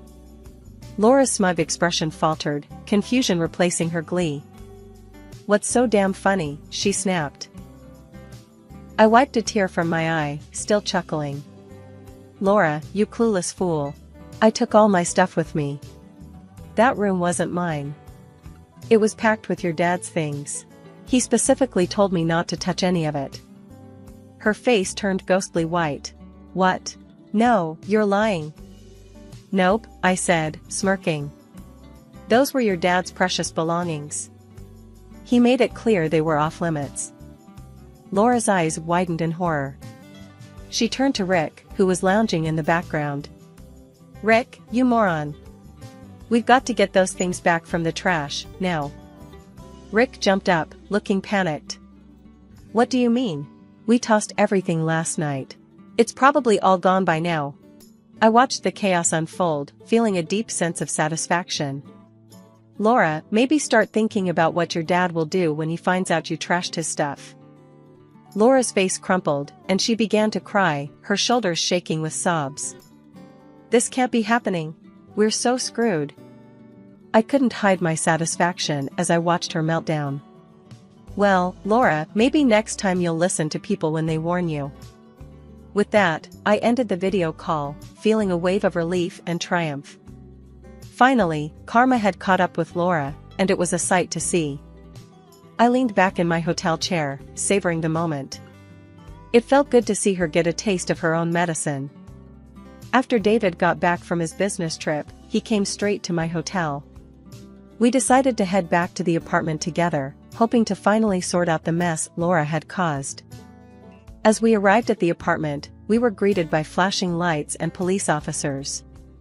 We walked up to find Laura, looking disheveled and panicked, talking to the police. Rick stood next to her, looking just as freaked out. Laura was waving her arms, trying to explain something.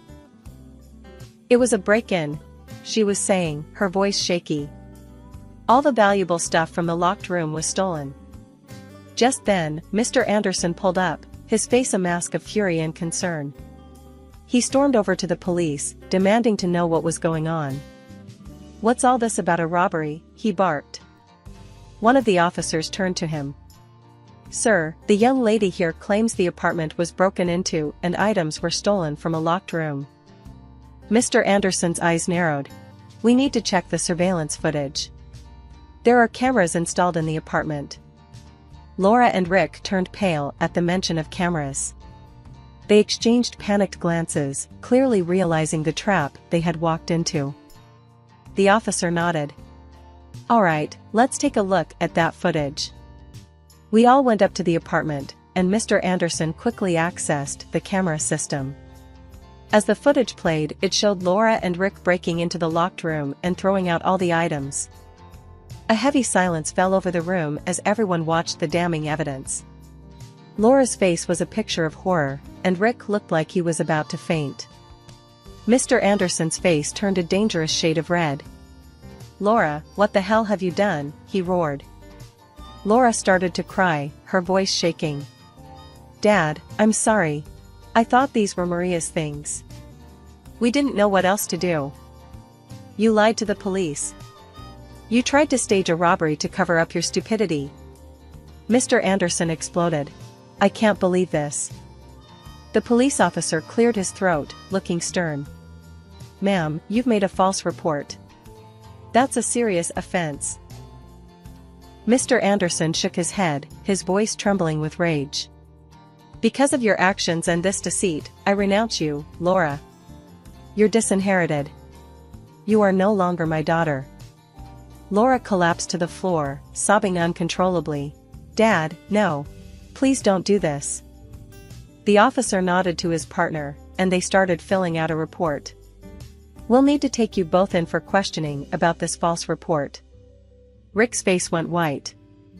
David squeezed my hand, his face a mix of anger and relief. "I can't believe she tried to pull this off."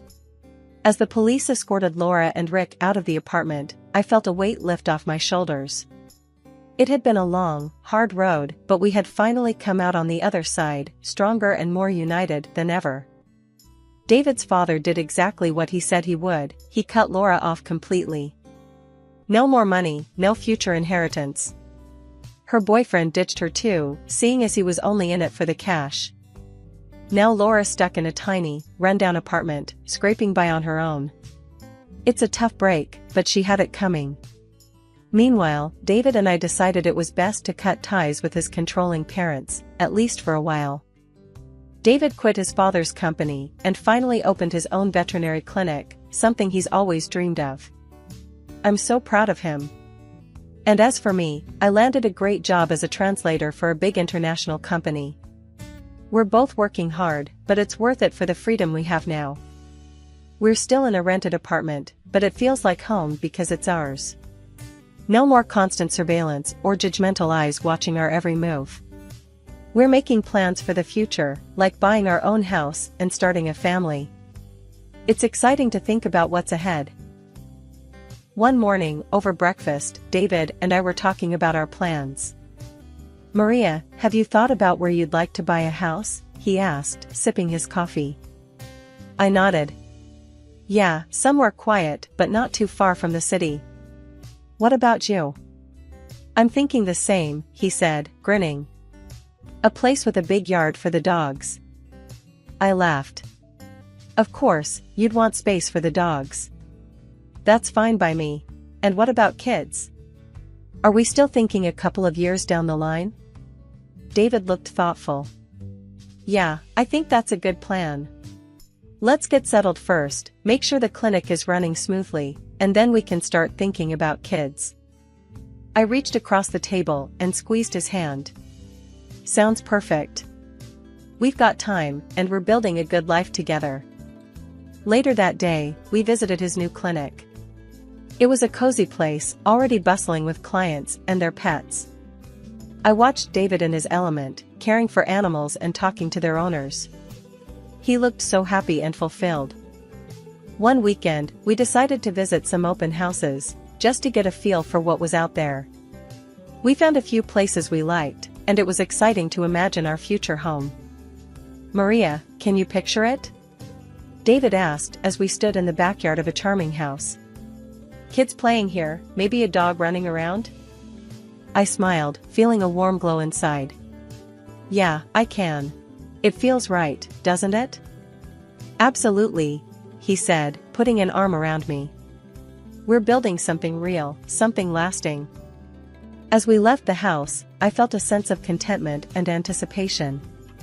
We were on the right path, and the future looked bright. My name's Ellie, and if you were to look at my life now, you might not guess where I started. Born to a family that had more love than money, I learned early to stand on my own 2 feet. College was a dream too expensive to entertain, so straight out of high school, I was ringing up groceries at a local store. I turned 25, still punching that same clock, dreaming of something, anything, that might break the monotony. That's when Jack waltzed into my life. It was at a casual bash thrown by mutual friends. He had that easy smile and a way about him that just, I don't know, made you want to be around him. Hey, I'm Jack. And who might you be? He said, leaning against the kitchen counter with a beer in hand, eyes never leaving mine. Ellie, I replied, trying not to show how his gaze made my heart race a bit. Just Ellie. Just Ellie, huh? Sounds like there's a story there waiting to be told. His charm was something else. He wasn't like the guys I knew, who mostly just grunted their way through conversations. Jack actually talked, laughed, and listened. We hit it off that night, talking about everything and nothing until the party dwindled and we were left under the dim porch light, reluctant to say goodbye. You know, Ellie, I haven't had this much fun talking to someone in a long time. Can I see you again? He asked, his tone hopeful. I nodded, feeling that flutter of excitement you get when something good begins. Yeah, I'd like that. And see each other we did. Dates turned into a steady thing, and our steady thing turned into love, or at least, I thought it was love. 2 years later, Jack proposed at that same friend's backyard, under a sky lit up with stars. It was simple, no grand gestures, just him and me, and a ring that he was shaking to put on my finger. You're it for me, Ellie. Marry me? Of course, I said yes. I thought this was it, my happily ever after. The wedding was a modest affair, but filled with laughter and dancing. Our little apartment became the cozy nook of the world where we planned a future and built a life. Or tried to, anyway. Life doesn't always give you what you want, but sometimes it throws you exactly what you need. That's what I kept telling myself when I found out I was pregnant. It wasn't planned, but then, what good things in life are. I remember the morning I found out. The bathroom was steamy from my shower, and there I was, staring at a little stick that was about to tell me my future. Positive. My heart did somersaults. Excitement, fear, joy, panic, all of it mixing up inside me like a storm. Breaking the news to Jack wasn't easy. I knew money was tight, and babies? They don't just need love, they need diapers, clothes, and 1,000 other things we hadn't saved up for. But this felt right, if only to me. I waited for Jack to come home that evening. He was late, again. The clock ticked too loud as I rehearsed what to say. When he finally walked through the door, his face was tired, his shoulders slumped like he'd carried the world on them. Jack, we need to talk, I started, my voice shaky. What's up? He asked, barely looking up as he dropped his keys on the table. I took a deep breath. I'm pregnant. Jack froze, his eyes finally meeting mine. There was a silence, heavy and thick, before he finally spoke. Pregnant? Ellie, how did this happen? I almost laughed. Almost. Well, you know how it happens, Jack. I was careful, we were careful, but sometimes life has other plans. He ran a hand through his hair, looking around the room as if he'd find some answer or escape scribbled on the walls. We can't afford a baby right now, Ellie. We just can't. Things are tight as is. I felt a sting at his words, but I pushed on. I know money's tight, but we can make this work. People do with much less. And I want this baby, Jack, I want this more than anything. Jack shook his head, frustration lining his face. It's not just about money, Ellie. It's about us. Are we even ready to be parents? I looked at him, really looked at him, trying to find the man I married in those troubled blue eyes. I am. I'm ready. I can do more, work more. We can figure this out. Please, Jack, say you're with me on this. He didn't answer right away. Instead, he walked over to the fridge, opened it, and stared inside like he'd find some wisdom next to the leftover takeout. Finally, he shut it, leaned back against the counter, and sighed. Ellie, I'm not saying no because I don't love you or the idea of a family with you. But think about our lives, how we struggle with just the two of us. Bringing a kid into this mess doesn't seem fair. I felt tears prick at my eyes, but I blinked them back. Life's never fair, Jack. But it's ours to make better. I'm having this baby, with or without your blessing. I'd rather it be with, though. Jack looked at me then, really looked at me, as if seeing me for the first time. You're really set on this? Yeah, I am. The birth of our son Danny should have been the happiest moment of our lives, but for Jack and me, it was the start of the hardest times. Jack's absence grew more noticeable every day. He was either at work or just not there mentally when he was home. I remember one evening, a few months after Danny was born, I was rocking him back to sleep after a late-night fuss. Jack walked into the nursery, his face shadowed and tired. Ellie, we need to talk, he said, barely above a whisper. I looked up, holding Danny a bit closer. What's up? My voice was tired, worn out from nights of little sleep and days filled with too much alone. It's about this, he gestured vaguely around the room, his face strained. It's about us, about me. I can't do this. It's too much. I felt a chill run down my spine. What do you mean, you can't do this? Talk to me, Jack. What's going on? Jack paced a few steps, then stopped, facing away from me. I'm just overwhelmed. I'm always at work, and when I come home, there's just so much noise, so much need. I thought I could handle it, Ellie, but I can't. I'm not cut out for this father stuff. His words stung, but they weren't a surprise. I'd seen it, the distance, the disconnect. So what are you saying? You want out? You want to leave your son? No, not leave, he struggled to find the right words. I just need space, Ellie. I need to breathe. That's when I decided I needed more than just to wait around for Jack to come home. I started studying to become a nail technician. The local community college offered night classes, and my mom agreed to watch Danny. I'd study after putting Danny to bed, practicing on plastic hands until my own fingers ached. Finally, I got my license and set up a little studio right in our home. Converting our rarely used dining room into a salon, I started taking clients during the day. It wasn't easy juggling a new business and a baby, but it gave me a sense of purpose, something that was just mine. The money I made was modest at first, but it grew as my reputation spread. I poured my heart into every set of nails I did, every client I talked to. It wasn't just about the money, it was about being Ellie again, not just Danny's mom or Jack's wife who needed to be handled with kid gloves. When Jack got promoted to head the meat purchase department at the cannery, it meant we had to move.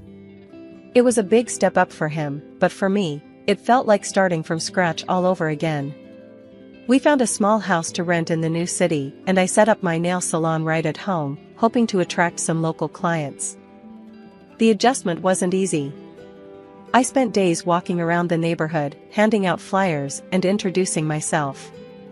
Slowly, clients started trickling in, drawn in by word of mouth and my promise of a neighborly touch in their beauty routines. But Jack wasn't happy. One evening, after I'd finished with a client, he burst out, "Can't you take that stuff somewhere else? The house is always dusty, smells of your chemicals. I can't even relax in my own home." I was wiping down my table, and I stopped, looking at him. "This is how I make our living too, Jack. My clients are important to me." "Yeah, well, it's annoying," he snapped before storming out, leaving me standing in a silent house that suddenly felt too small for the both of us. Despite the rough start, my salon began to pick up. I was making good money, enough to think about renting a space outside our home. But the thought of starting in a new location, with the risk of not attracting enough clients, weighed heavy on me. One day, I mentioned it to Jack, trying to gauge his thoughts. "I'm thinking about renting a space for the salon. It might be better for us, for the house." He just shrugged, his mind on other things. "Do what you want, Ellie. Just make sure it doesn't come back to bite us." His indifference stung, but it was nothing new. Jack's life was changing too. With his bigger salary, he started taking more care of himself, hitting the gym, buying fancy clothes, and attending social events. Events I was never invited to. One night, he was dressing up for another one of those parties, and I couldn't help myself. I had to ask, "Why don't you ever take me with you?" He looked at me through the mirror, a frown lining his forehead. "Ellie, look at us. You're not cut out for that crowd. They're educated, polished. I can't be explaining my wife who does nails." As he left, the silence of the house wrapped around me. His words echoed in my head, fueling a fire I didn't know I had. I was tired of being the invisible support behind his shiny new life. That fire pushed me to take the leap. I used almost all of my savings, $70,000, to open my own salon in a small but bright space downtown. It was a gamble, a huge one, but I was done being just a background in Jack's life. At first, I worked alone. Long days filled with appointments, my hands constantly in motion. The salon slowly gained a reputation for quality and care, and soon, I had enough clients to hire 2 more technicians. One morning, as I was opening up the salon, Jack came in. It was early, and he looked out of place in his business suit among the pastel colors and nail polish racks. "What are you doing here, Jack?" I asked, surprised to see him. "I heard you hired more people." "Sounds like you're getting serious about this," he said, looking around with a mix of curiosity and disdain. "Yes, I am serious. This salon is going to succeed, with or without your approval," I said firmly, meeting his gaze. Jack smirked, a cold, humorless curl of his lip. "Just be careful, Ellie. Don't come crying to me if it all falls apart." As he left, I turned back to my salon, pride swelling in my chest. This was my place, my dream being built. I didn't know what the future held, but for the first time, I felt ready for whatever challenges it might throw my way. That day started like any other in my salon. I was setting up for an afternoon of appointments, feeling good about where things were headed. Just as I was enjoying a rare quiet moment, the door chimed, and in walked Jack, my husband, with a woman I'd never seen before.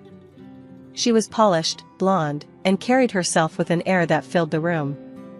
I thought maybe Jack had brought a new client, so I put on my best professional smile and went to greet them.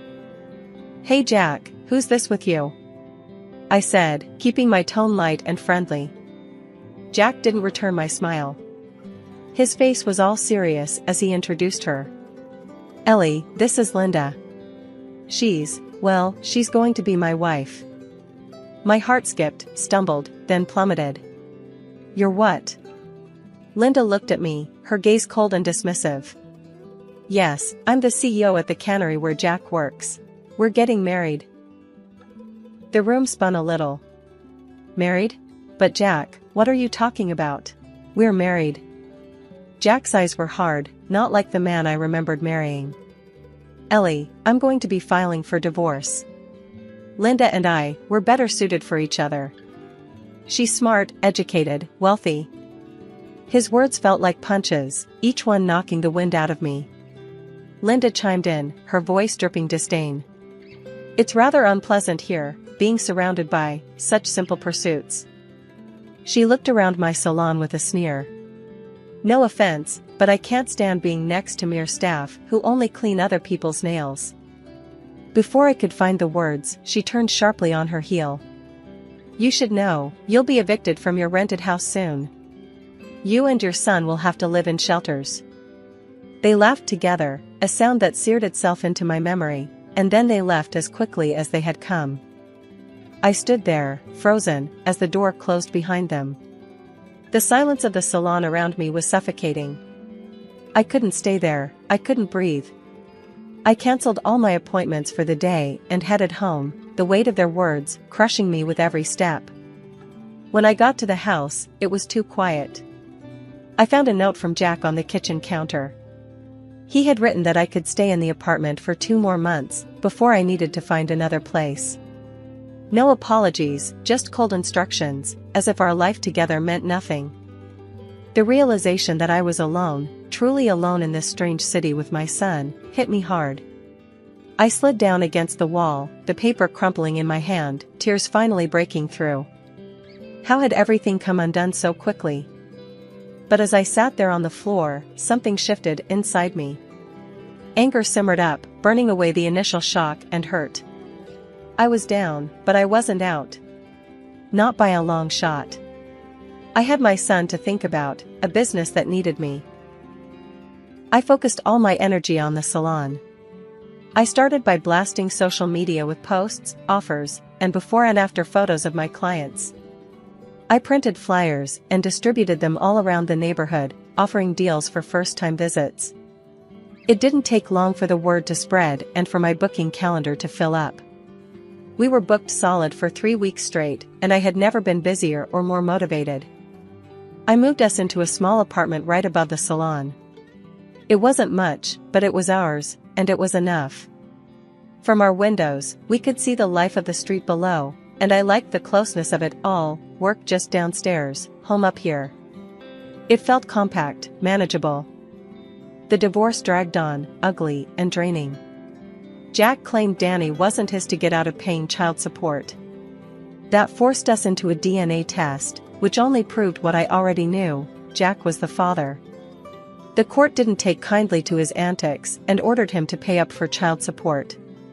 It was a small victory in the midst of a lot of pain. Despite the chaos, the salon became my refuge. I threw myself into my work, arriving early to open up and staying late to clean up, making sure every part of the business ran smoothly. My hands were constantly in motion, painting, filing, shaping.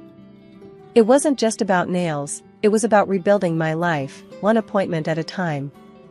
One late evening, as I was finishing up with my last client, Maria, she caught me off guard with a question. Ellie, how do you do it? Stay so strong? I paused, looking at her through the mirror, a smile tugging at the corner of my lips, despite the tiredness. What choice do I have, Maria? Life doesn't stop for you, even when it feels like yours has stopped. My boy needs me, and I need to be strong for him. Every day was a battle, but every day also brought small victories. My client base grew, and the community's support was overwhelming. They came for the nails, but they stayed for the camaraderie, and my salon became a little sanctuary not just for me but for many of the women in the area. One afternoon, as I balanced my books, checking the numbers and planning for the future, I realized I was actually doing it, I was making it on my own.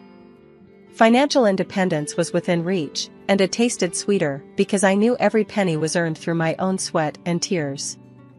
The salon buzzed around me, filled with laughter and chatter, a stark contrast to the quiet of my legal battles and personal struggles. But it was this buzz that kept me going, that reminded me every day that no matter how tough things got, I had a community, a purpose, and a plan. As I locked up for the night, turning the sign to closed, I felt a sense of accomplishment wash over me. The street was quiet, the night settling in. I looked up at the apartment windows where Danny was probably asleep by now, and I felt a surge of determination. It was a regular Tuesday morning when the peace of my salon was disrupted by Laura, one of my regulars who lived in the high-rise across the street. She burst through the door, a look of distress etched across her face that I hadn't seen before. "Ellie, you won't believe what they're doing now," she gasped, clutching her purse tightly against her chest. "What's happened, Laura?" I asked, my hands pausing on the nail file I was holding. "It's the cannery, your ex's place. They've dumped a whole busload of illegal workers into our building, and now they're planning to set up temporary housing right in the park next door." Her voice was shaky, tinged with anger and worry. The news hit me like a truck. Not just because the park was where the neighborhood kids played, including my own son, but because of the sheer disregard for our community. My salon's clients, who were already seated and overhearing our conversation, began murmuring among themselves, their faces clouding over with concern. At that moment, something inside me clicked. I couldn't sit back and let my neighborhood be overrun and unsafe because of the cannery's irresponsible actions. I also saw a chance to right some wrongs Jack had helped bring about. "I'll tell you what we're going to do," I began, my voice growing firmer as I spoke to the room. "We're going to stand up to them. We're going to show them that they can't just push us around. We live here. Our kids play here. We matter." Heads nodded, and the room filled with a new energy, a collective resolve. "I'm going to organize a meeting here, tomorrow. We'll plan our next steps. Tell your neighbors, bring your friends. We're stronger together," I declared. Over the next few days, I turned my salon into a makeshift community center. We created signs, drafted petitions, and planned peaceful protests. I led the charge, fueled not just by my civic duty, but by a deep-seated desire to challenge Jack and the destructive path he was part of. Then, one afternoon as we were preparing signs for another rally, Jack showed up at the salon, Linda in tow. They both looked unusually meek, a stark contrast to their usual haughty demeanor. "Ellie, can we talk?" Jack asked, glancing around at the bustling salon-turned-activist hub. I stepped closer, crossing my arms. "Sure, Jack. What's so important?" He glanced at Linda, who hesitated before pulling out an envelope. "We want to make you an offer, Ellie. This should cover all your troubles. Just stop this protest, let the cannery do its business." I peeked into the envelope she handed me. It was filled with $100,000. My heart raced, but my resolve didn't waver. "You think you can buy me off? Buy off our safety and well-being?" I scoffed, pushing the envelope back into her hands. "You can keep your dirty money. I'm not stopping until you pull back your plans for the park and treat your workers right." Jack's face hardened. "You're making a big mistake, Ellie." "No, Jack," I shot back, a steely edge to my voice. "The only mistake was thinking you could come here and push us around.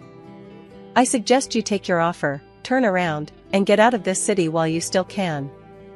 Linda, her face a mask of disbelief, turned on her heel, with Jack trailing behind her.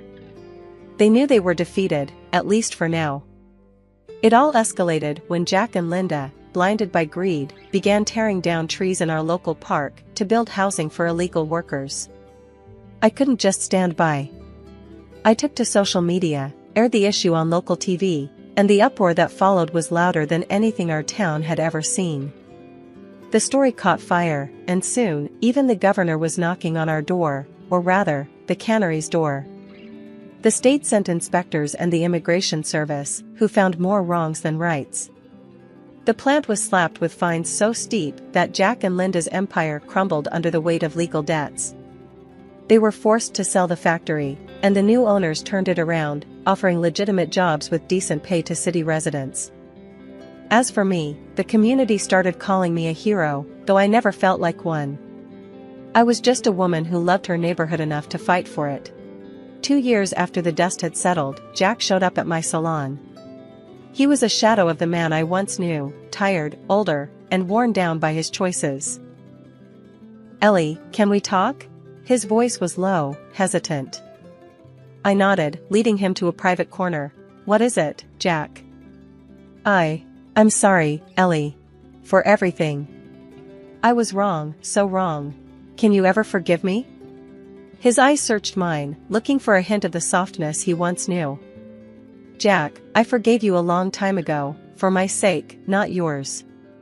But forgive and forget are two different things. What we had is over, and it's staying that way." He nodded, a resigned slump to his shoulders. "Can I see Danny? I want to try to be a part of his life again." I hesitated, thinking of our son who had grown so much in the absence of his father. "I'll talk to Danny about it. If he wants to see you, then I won't stop him. But it'll be his decision." Later, when I asked Danny, he shook his head, his decision firm. "I don't know him, Mom. I don't want to." Jack had made his bed, and now he had to lie in it, far away from us. In the meantime, the salon grew into a chain. I wasn't just fixing nails anymore, I was setting standards in the beauty industry. The profits were more than I ever dreamed, but what truly fulfilled me was planning to open a network of schools teaching manicure techniques. Danny, now in high school, had taken up art, his talent blooming under the care of his teachers and his proud mom. Watching him at his easel, brush in hand, creating worlds more colorful and kind than the one we'd fought so hard to mend, I knew I'd made the right decisions. My boy was going to be all right. We both were. I'm Anna, and I want to share my story. Maybe it'll help someone out there. So, here's how it all started. I met Alex through my cousin, David. David had this idea that Alex and I would be perfect for each other. Alex was charming and seemed genuinely nice. We hit it off, and after dating for a year, Alex proposed. I was thrilled and couldn't wait to start our life together. David was all smiles about it. "Anna, you and Alex are like a match made in heaven," he'd say whenever we met up. Our wedding was beautiful, surrounded by family and friends. Everything felt perfect. Right after the wedding, Alex suggested we move in with his mother, Ellen. He said it'd be good for us financially, and Ellen needed company after her husband passed away. I wasn't sure at first, but Alex was convincing. At first, living with Ellen was fine. She was nice enough, and we got along pretty well. I tried to help around the house and make things comfortable for everyone. 6 months later, Alex brought up the idea of me quitting my job. "Anna, I've been thinking. Maybe you should quit your job and focus on the house and helping my mom," Alex suggested one evening. "Quit my job? But I like my job, Alex," I replied, feeling a bit uneasy. "I know, but it would be better for all of us. Mom could use more help, and you'd have more time for the house," he insisted. So, I quit my job as an accountant. It was a tough decision because I enjoyed my work, but I thought it was the right thing to do for our family. I wanted to be a good wife and help Alex and Ellen as much as I could. In the beginning, it seemed okay. I kept busy with housework and spent a lot of time with Ellen. We cooked together, and I tried to learn more about her and Alex's family traditions. I missed my job, but I told myself it was worth it for the sake of our family. Alex seemed happy with the arrangement too. "See, Anna? This is working out well. We're all getting along better, and the house is running smoothly," Alex said, looking pleased. "Yeah, I guess it's not so bad," I agreed, trying to stay positive. As the months went by, I tried my best to keep things running smoothly at home. I focused on making Alex and Ellen happy, even though I sometimes missed my old life and the independence my job gave me. But then, little by little, things started to change. Ellen became more demanding, and Alex's attitude towards me shifted. It was like they both started seeing me differently, more like a housemaid than a wife or daughter-in-law. One morning, I was in the kitchen making breakfast. Ellen walked in and frowned at the sight of me. "Anna, did you forget to dust the living room? It's a mess in there," she said, her tone sharp. I did dust it, Ellen.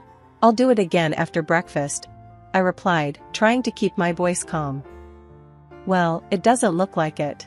You need to be more thorough, she snapped back, not hiding her irritation.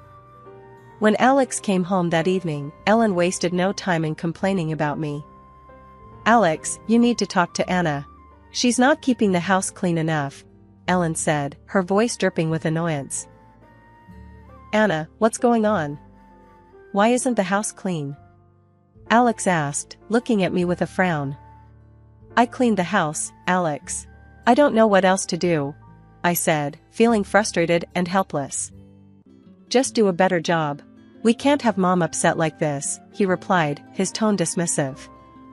I felt like I was walking on eggshells all the time, trying to avoid Ellen's criticism and Alex's disappointment. No matter how hard I tried, it was never enough. One day, Ellen decided to have some friends over for lunch. She didn't give me much notice, and I scrambled to prepare everything. Anna, I need you to serve lunch to my friends.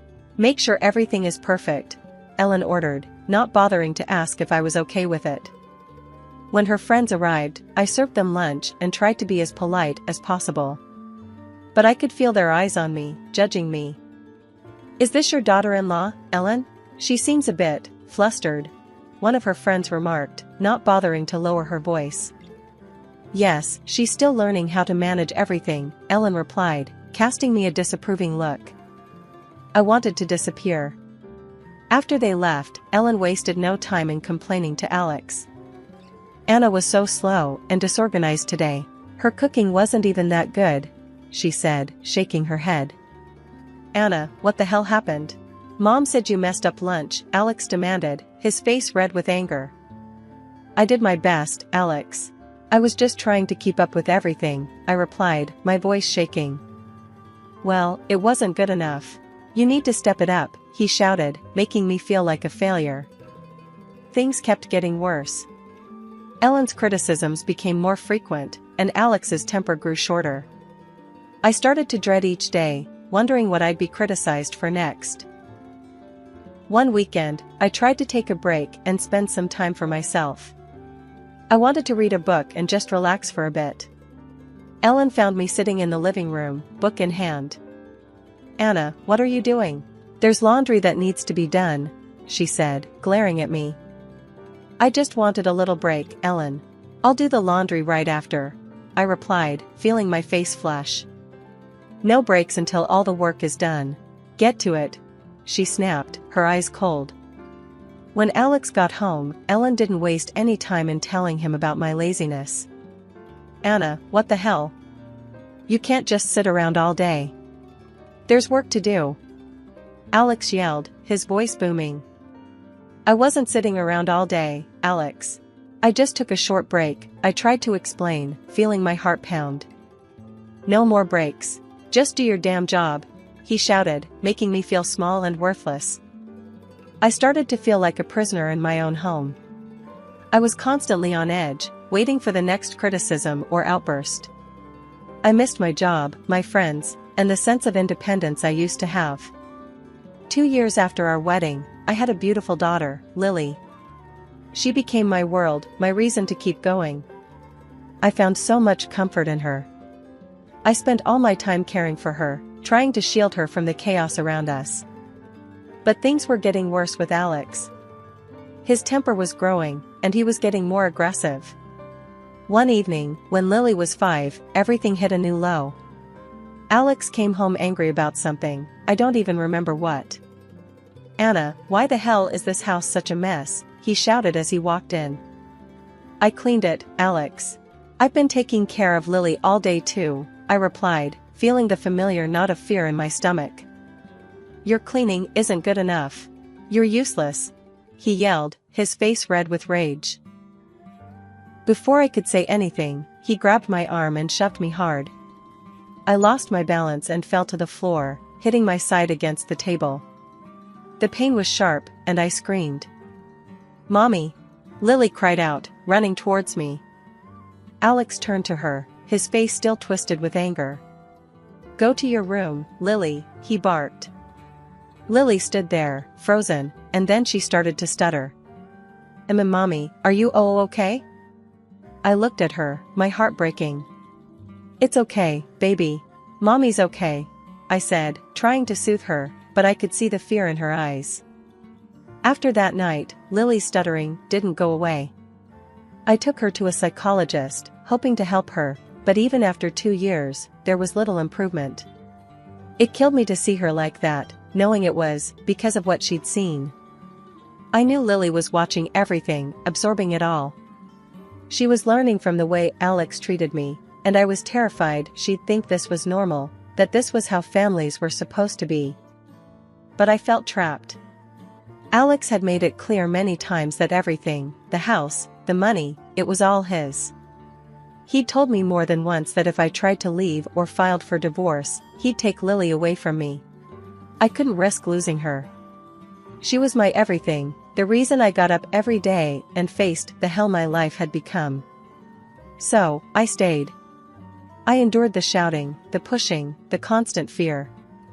I kept quiet, thinking it was the only way to keep Lily safe with me. One day, I got a call from my cousin David. "Anna, I have some bad news. Your mom passed away," he said gently. I felt my heart drop. I hadn't spoken to my mom in years, because Alex forbade it. I needed to go to her funeral, to say goodbye. I went to Alex, trying to stay calm. "Alex, my mom passed away. I need to go to the funeral," I said, my voice trembling. He didn't even look up from his newspaper. "No, you're not going anywhere. We don't have money for that," he said coldly. I felt the tears streaming down my face. I couldn't believe he was being this cruel. "Alex, please. She was my mom. I have to go," I pleaded, my voice breaking. "No, and that's final. You stay here and take care of the house and Lily," he said, turning back to his papers. I felt a surge of anger and sadness.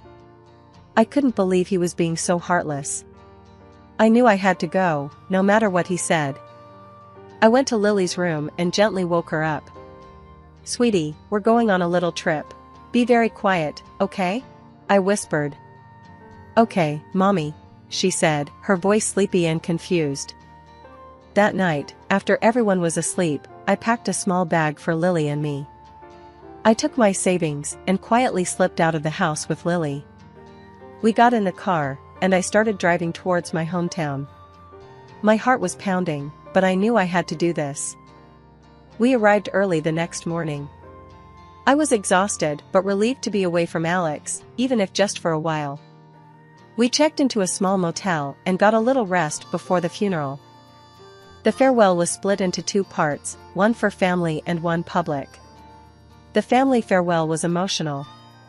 I hadn't seen my relatives in years, and there were a lot of tears and hugs. I felt a mix of sadness and relief being around them. During the service, my phone rang. It was Alex, of course. I accidentally hit the speaker button, and his angry voice echoed through the room. "Anna, get your ass back home right now, or I swear to God, I'll file for divorce and take Lily away," he shouted. Everyone turned to look at me, their faces showing a mix of shock and pity. I felt my face burning with embarrassment. I quickly turned off the speaker and mumbled, "I'm at my mom's funeral, Alex. We'll talk later." Then I hung up. For the rest of the service, I felt a knot of shame and anger in my stomach. I couldn't believe he'd humiliated me like that in front of everyone. But I also felt a strange sense of clarity. I knew I couldn't keep living like this. After the service, David came up to me. "Anna, you can't go back to that. You deserve better," he said, handing me a piece of paper with a lawyer's number on it. "Call this lawyer. He can help you." I looked at the paper, feeling a mix of fear and hope. Maybe this was my chance to change things. "Thank you, David," I said, feeling tears in my eyes. We spent the night at the motel again. I didn't sleep much, but for the first time in a long time, I felt a spark of hope. I was scared, but I knew I had to take this chance. For Lily and for myself, I had to find a way out. That morning at the hotel, after my mom's funeral, I woke up with a new resolve. I knew I couldn't keep living in fear and letting Alex control my life. My mom had left me her house and a good amount of money. It was a lifeline, a chance to start over. I looked at the phone number David gave me, the lawyer who could help with my situation. I knew I had to act, for Lily and for myself. Lily, being with me during the funeral, had almost stopped stuttering, and I wanted to keep that progress going. I took a deep breath and dialed the lawyer's number. "Hello, Mr. Thompson? This is Anna. I'd like to schedule a consultation," I said, trying to keep my voice steady. "Of course, Mrs. Anna. Can you come in this afternoon?" he replied. "Yes, I'll be there," I confirmed, feeling a mix of fear and determination. After dropping Lily off at David's place, I headed to the lawyer's office. I felt nervous but ready to take this step. Mr. Thompson was a kind man, and he welcomed me warmly. "Mrs. Anna, tell me everything," he said, his voice calm and reassuring. I told him about the years of control, the threats, and the violence. He listened carefully, taking notes. "We need solid evidence of the abuse, both physical and emotional," he explained. "Record everything. Keep a detailed journal." I nodded, feeling a plan forming. "I'll do that. I'll record every incident and write down everything," I promised. After the meeting, I went straight to buy a new smartphone. It felt like a small act of rebellion, a step towards taking back control. I set it up with a secure passcode and tested the recording function. I wanted to be ready for anything. Feeling more prepared, I returned to David's house to pick up Lily. She looked happier and more relaxed than I'd seen her in a long time. "Ready to go home, sweetie?" I asked, giving her a hug. "Yes, Mommy," she replied, smiling. We drove back to Alex and Ellen's house. I felt a mixture of dread and determination. I knew I was walking back into a hostile environment, but this time I was ready to fight back. As soon as I walked in, Ellen was there, glaring at me. "Where the hell have you been, Anna? Do you think you can just waltz in and out as you please?" she snapped.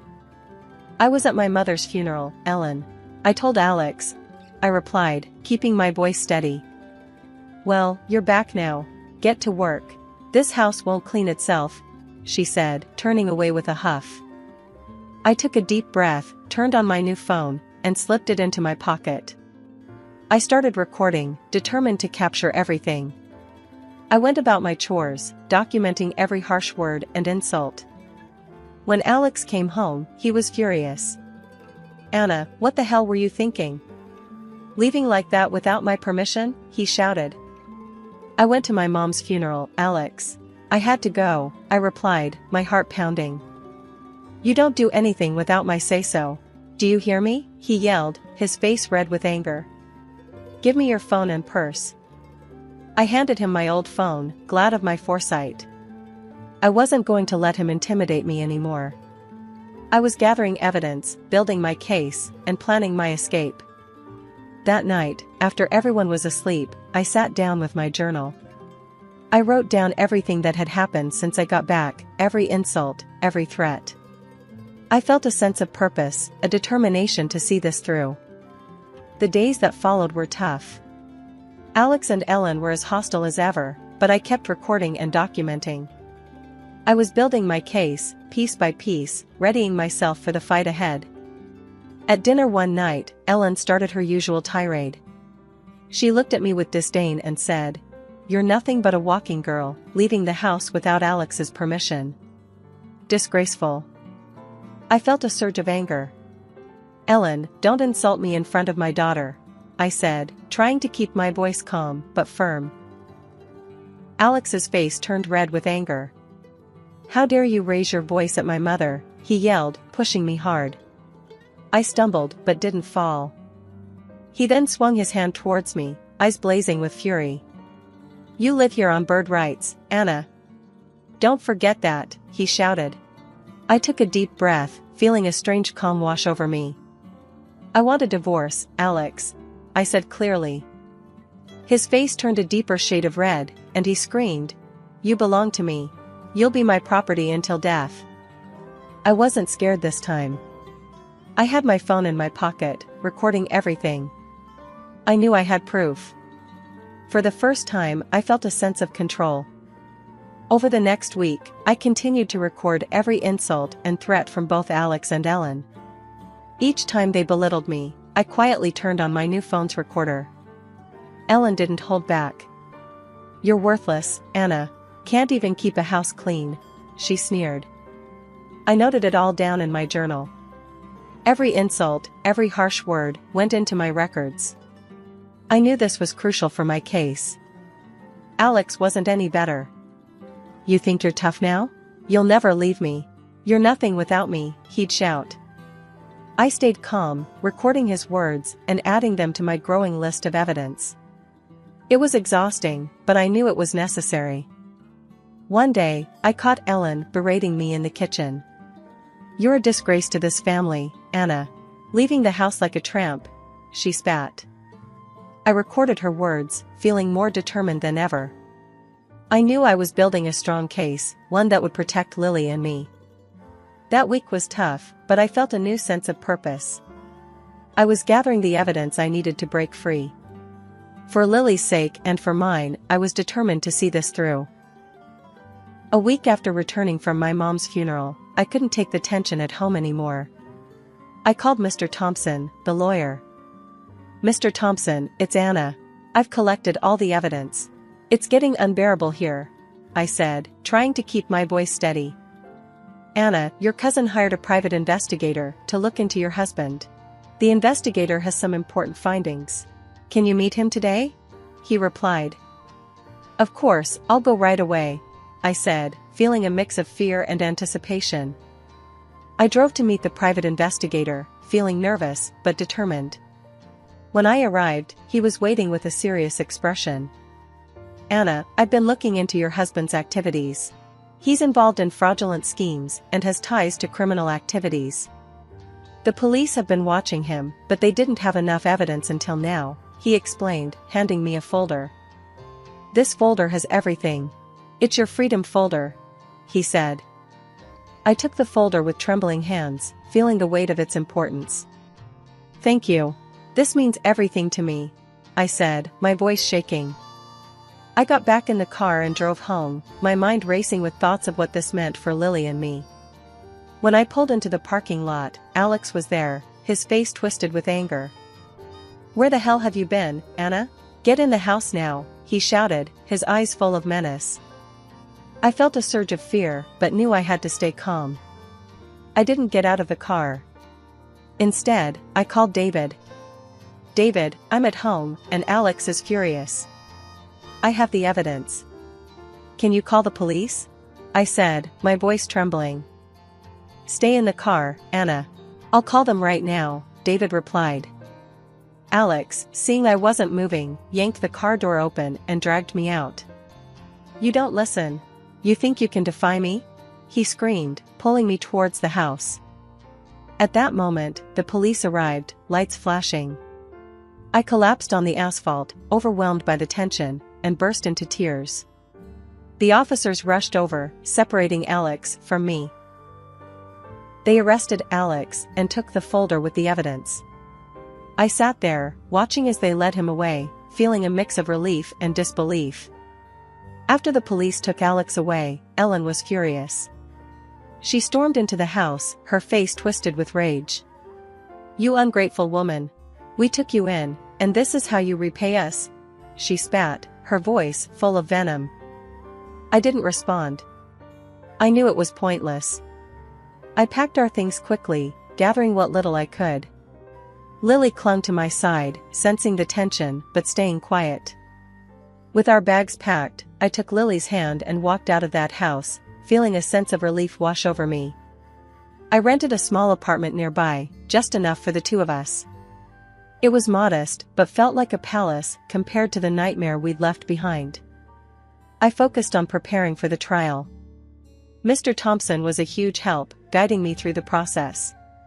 He assured me we had a strong case, with all the evidence we had collected. The day of the trial came, and I felt a mix of fear and hope. I walked into the courtroom, holding my head high, determined to fight for my future and Lily's. Mr. Thompson presented all the evidence, the recordings, the journal entries, and the documents from the private investigator. It was overwhelming to relive it all, but I knew it was necessary. When the judge finally spoke, I held my breath. Based on the evidence presented, I grant the divorce and full custody of the child to Mrs. Anna. The defendant is also ordered to provide financial compensation for moral and physical damages and pay alimony for life. Since Alex and Ellen didn't have the money to pay the compensation, they had to sell their house. Alex was also sentenced to 5 years in prison for his fraudulent activities and the abuse. Back at home, I told Lily the news in a way she could understand. "Are we safe now, Mommy?" she asked, her eyes wide with hope. "Yes, Lily. We're safe, and we're free to live our lives the way we want," I replied, feeling tears of joy streaming down my face. After the trial, I moved back to my hometown, to my mom's house. It felt like coming home after a long, dark journey. The house was filled with memories and a sense of peace I hadn't felt in years. David, my cousin, helped me get a job at a local charity that supports women in difficult situations. It felt good to be helping others who were in similar situations, using my experience to make a difference. Lily adapted quickly to our new life. Without Alex and Ellen's toxic presence, she blossomed.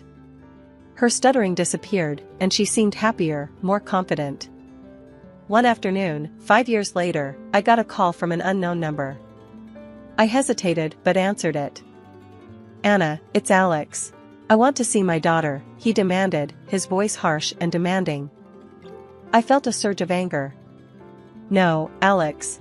You lost that right. Don't bother us again," I said firmly, and hung up the phone. I looked at Lily, playing happily in the yard, and felt a deep sense of peace. We had come so far, and I was determined to protect our new life. Raising Lily, I focused on teaching her to be strong and independent, to always stand up for herself. I wanted her to grow up knowing her worth, never to be controlled or belittled by anyone.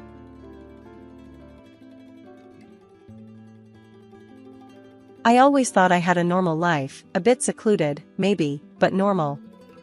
That's what you think when you grow up, surrounded by the same high walls, the same echoing halls. My name is Valentina Ricci, and I live in a large house near the outskirts of Naples. To anyone peering through our iron gates, it might look like a mansion from a fairy tale. But fairy tales don't tell you about the shadows. My father, Luca Ricci, is a businessman, or so he claims. I've overheard enough hushed phone calls and seen enough strange faces coming in and out of our home to guess that his business isn't the kind you learn about in school. He's a broad-shouldered man with a stern face that rarely smiles, except when he's making a deal or when his pals, who reek of smoke and secrets, pat him on the back and call him Padrino. My mother, Maria, is a beautiful woman, but you can see the sadness etched into her face if you look closely enough. She spends most of her days in the garden or in her painting room, where the smell of oils and turpentine mix with her sighs. One evening, I was coming down the stairs, the sound of my footsteps lost in the vastness of our hall, when I heard them, the sharp snaps of my father's voice. I paused, gripping the ornate railing, listening. "You can't back out now, we're too deep in this," he growled in Italian. His words were like ice. "You think you can just walk away? Think about your family." I wasn't supposed to hear that. I wasn't supposed to know these things. I rushed back to my room, my heart pounding, trying to convince myself that maybe he was just talking about a regular business deal. But deep down, I knew.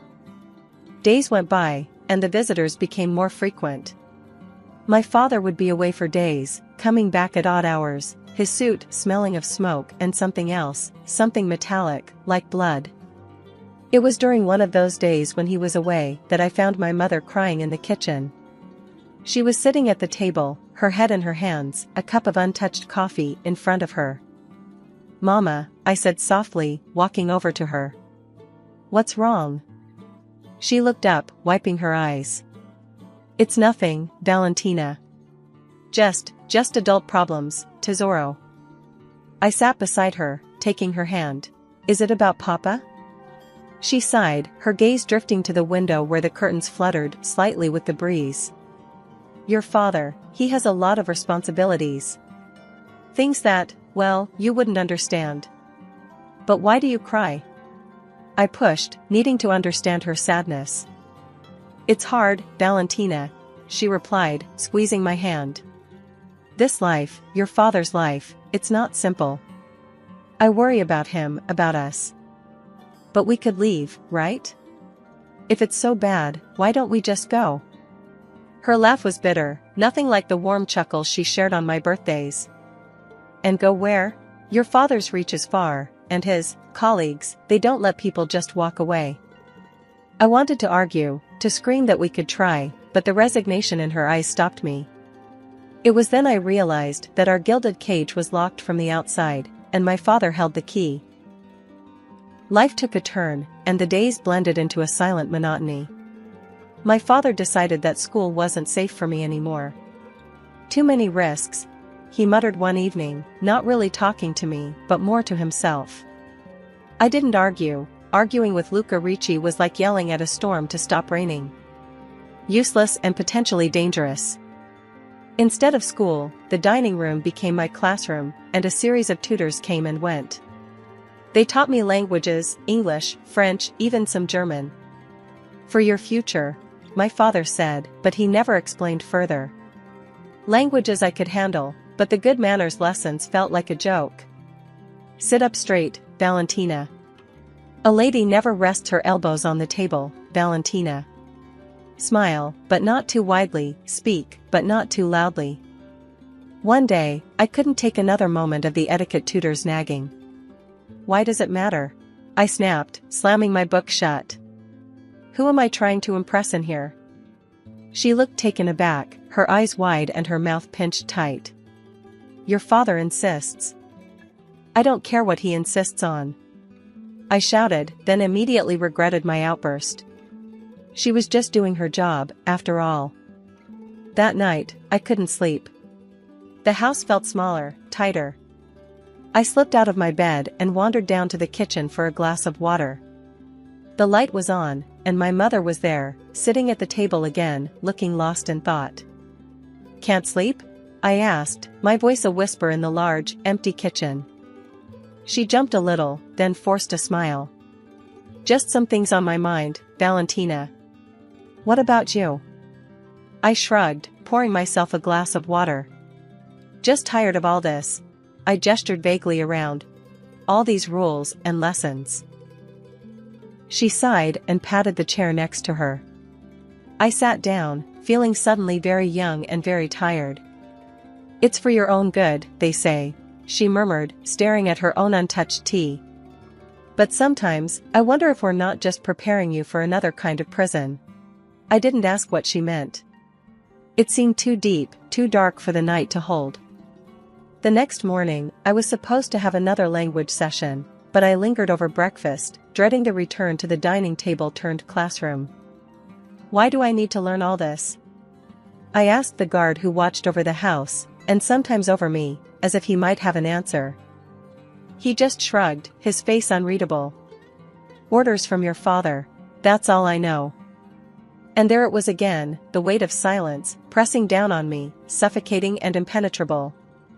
As I walked back to the table, the guard's steps echoed behind me, a reminder that even my complaints were monitored, evaluated, and contained within these walls.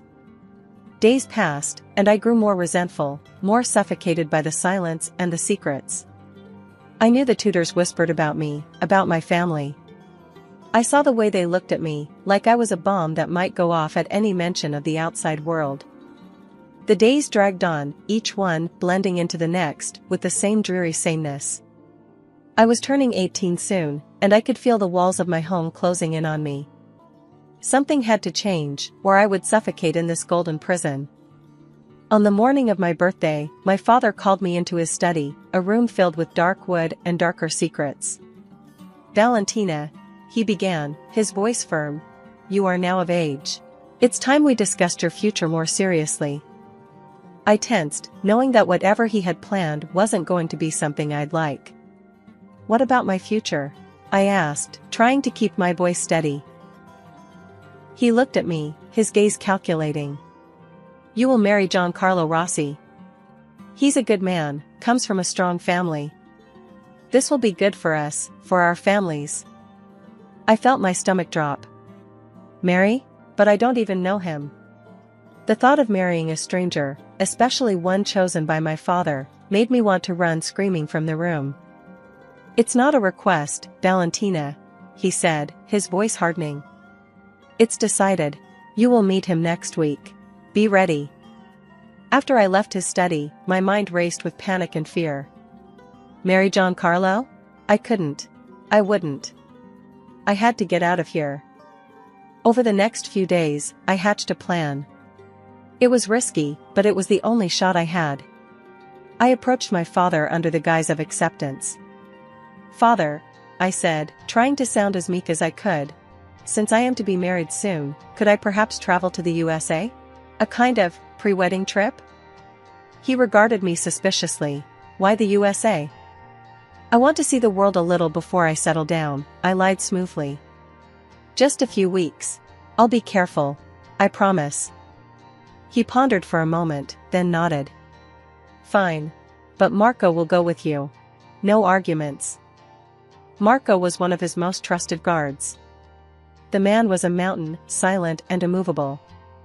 The challenge just got bigger, but I had no choice. "Thank you, Father," I said, keeping my relief hidden. The following week, as planned, I landed in New York City with Marco shadowing my every move. The city was a breath of fresh air, a stark contrast to the stifling life back home. I knew I had to act fast.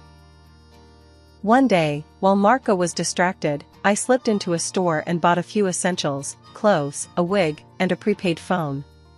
Later, at a crowded supermarket, I seized my moment. I feigned interest in some products on a lower shelf, waited for Marco to move ahead, then quickly changed my appearance in the restroom. Heart pounding, I walked right out of the supermarket, another face in the crowd. I didn't stop walking until my legs burned and my breath came in sharp gasps. The first few weeks in New York were a blur. Every day was a battle between the thrill of freedom and the gnawing fear of being caught.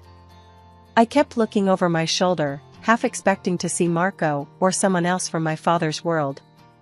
But the city was big, noisy, and indifferent, a perfect place to hide. Renting a tiny apartment in a less fashionable part of town was my first step towards a normal life. The building was old and the elevator barely worked, but it was mine. My landlord, a grumpy old man named Mr. Klein, didn't ask many questions. "Just pay your rent on time," he grunted when handing over the keys. Finding a job was harder. My tourist visa was about to expire, and I knew I couldn't work legally. After many days of searching, I found a small cafe willing to pay cash under the table. It wasn't much, but it was enough to get by. The cafe was run by a tough, no-nonsense woman named Gina. On my first day, she eyed me skeptically. "You ever worked a coffee machine before, honey?" I shook my head. "No, but I'm a quick learner." "You better be. I can't afford to babysit," she said, but her tone softened slightly. "All right, I'll show you, but keep up." Working at the cafe was exhausting, but fulfilling. I learned to make coffee the way New Yorkers liked it, strong and fast. The regulars were a mixed bunch, and slowly, I started feeling less like an outsider. One evening, as I was closing up, a customer I recognized as a regular, Mike, lingered at the counter. "You're not from around here, are you?" he asked, his tone friendly but curious. "No, I'm not," I admitted, wiping down the counter. "You got a story, huh?" he pressed, in a way that wasn't prying but seemed genuinely interested. "Doesn't everyone?" I replied, offering a smile that didn't reach my eyes. Mike laughed, a deep, hearty sound. "True enough. Well, if you ever need help or a friend, I'm around. Us New Yorkers gotta stick together." His kindness was unexpected and warmed a corner of my heart. "Thanks, Mike.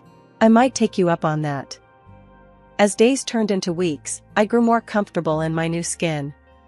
But with my visa expired, I was officially an illegal immigrant. The fear of deportation loomed large, a constant shadow over my newfound independence. As time passed, Mike became more than just a friendly face at the cafe. We started seeing each other outside of my shifts, and I found comfort in his easygoing nature and his willingness to listen. One night, over a quiet dinner, I finally spilled my whole story to him, the fear, the flight, everything. Mike listened, his face a mask of concern. When I finished, there was a long pause. Then he reached across the table, took my hand, and squeezed it. "Let's get you sorted," he said. "Marry me. I'll help you stay." It wasn't a declaration of undying love, but it was genuine and it was real, more real than anything I'd hoped for. We got married quietly and moved into his apartment. With my new legal status, I managed to land a job as a saleswoman in an upscale clothing store. My language skills and good manners made me a perfect fit, and for the first time, I felt like I was building something for myself. I was still cautious, still looking over my shoulder, but now I had someone by my side. Someone who knew all of me and stayed. Mike and I settled into a semblance of domesticity, and for a moment, I dared to feel safe, even content. I started social media pages to share snippets of my new, seemingly idyllic life. But that veneer of happiness was thin, easily shattered. One evening, scrolling through social media, my newfound peace crumbled. On Mike's page, there was a photo that caught my eye, a picture of him with another woman, her arms wrapped around him, both smiling broadly at some glittery event. Confusion and a sharp sting of betrayal cut through me. I waited, tense and cold, for him to come home. When he walked through the door, I confronted him immediately, holding up my phone to show him the picture. "Who is she?" My voice was sharp, a knife edge of hurt underlying the question. He looked at the photo and then back at me, his expression unreadable for a moment. Then he sighed, a sound of resignation. "That's Lisa," he admitted. "I've been seeing her." The simplicity of his confession, the blunt honesty of it, knocked the wind out of me. "Seeing her? While you're married to me?" I struggled to keep my voice even. "Valentina, I thought you understood," he started, his tone frustratingly calm. "Our marriage, it was more of a convenience, a help. It wasn't meant to be real." "Real?" The word echoed mockingly around the sparse living room. I felt a bitter laugh bubble up. "Not real? You think because you married me to help me out that it gives you the right to, what? Cheat openly? Where does that leave me, Mike?" He shrugged, a gesture that ignited my anger further. "I told you, I don't see this as a real marriage. I thought we had an understanding." "An understanding? No, Mike, you never said you'd humiliate me like this." The hurt was rapidly being replaced by a searing anger. He looked at me hard then. "Valentina, you can always go back to your father if something doesn't suit you." As the days turned into weeks, Mike's behavior worsened.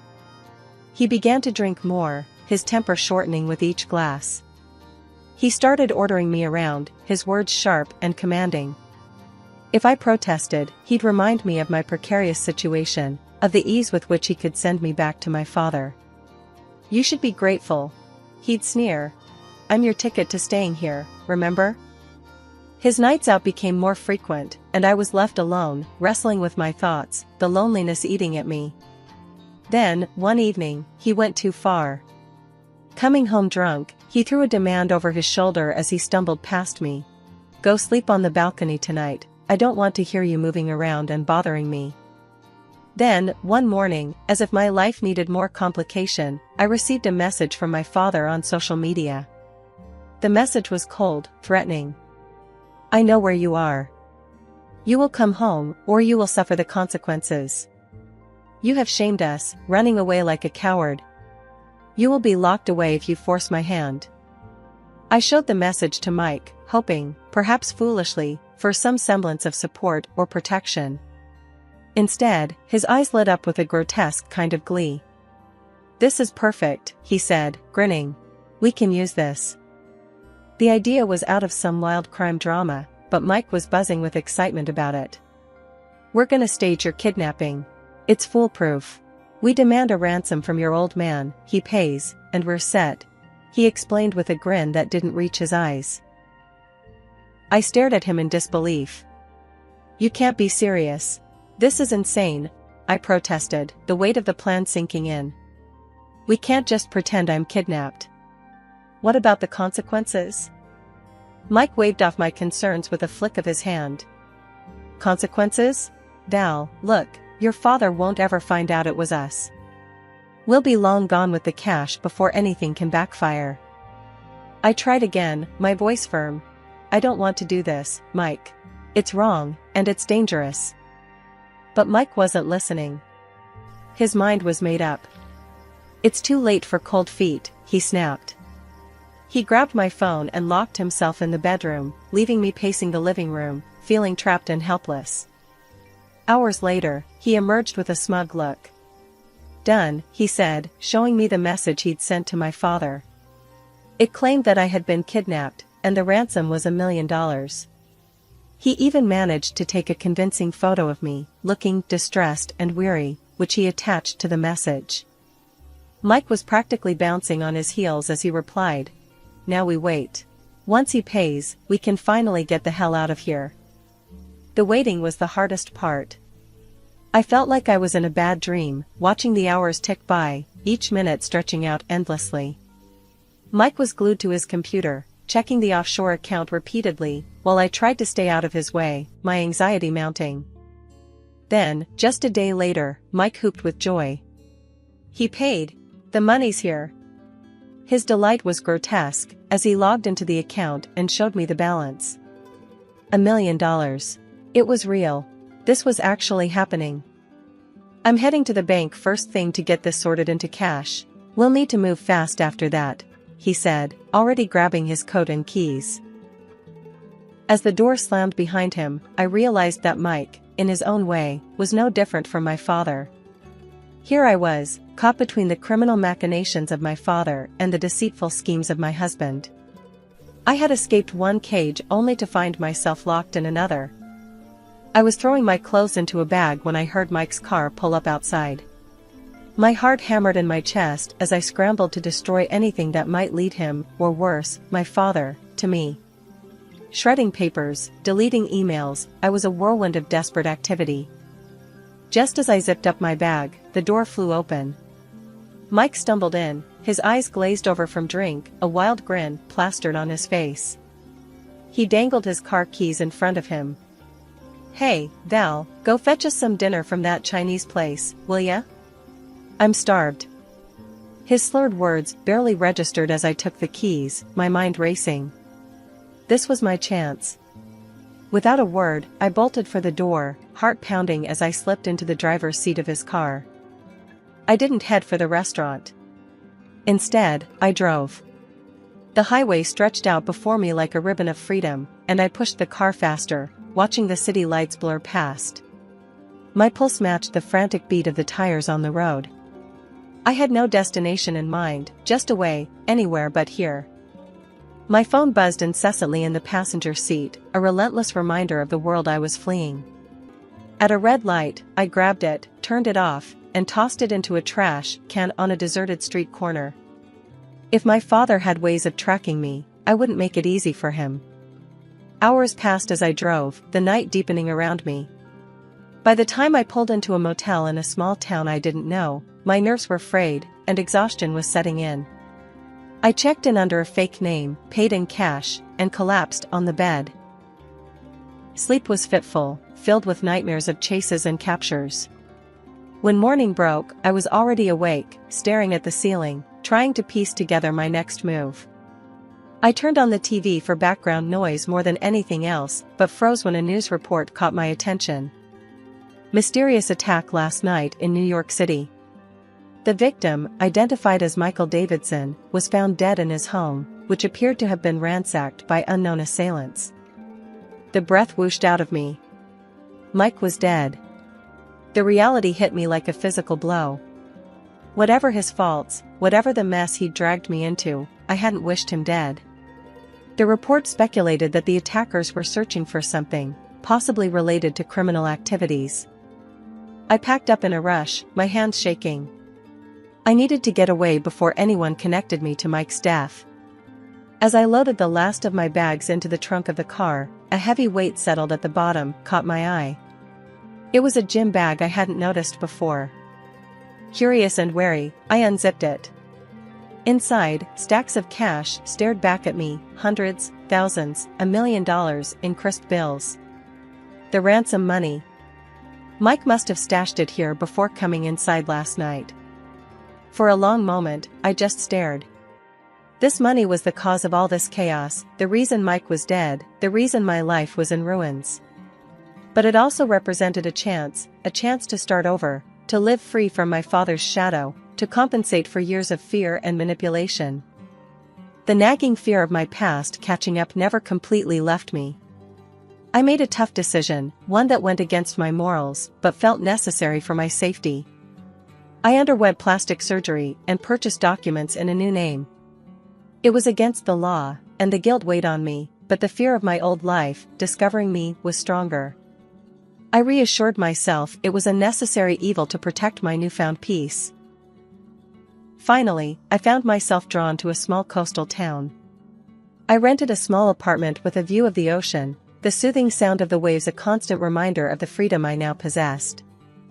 The first few weeks were tough. I took long walks on the beach, the salty air clearing my mind, helping me to plan. I needed a job, a way to sustain myself without dipping into the gym bag full of cash too often.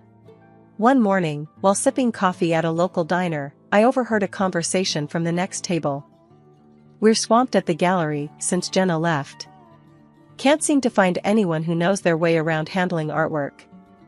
Without thinking, I turned and said, "I have experience with that." It wasn't entirely true, but I had helped organize charity art auctions back in the city. The woman looked me over, her eyes sharp but not unkind. "Is that so? You looking for work?" "Yeah, I am," I replied, my voice steadier than I felt. "Come by tomorrow. Let's see what you've got," she said, handing me a business card. Her brisk, no-nonsense tone reminded me of Gina, but gentler.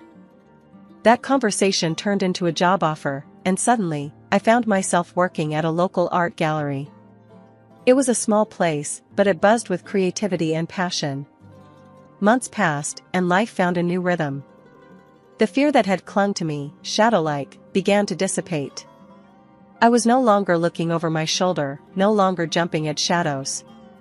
I started to make friends, real friends who knew nothing of my past, only the person I was now.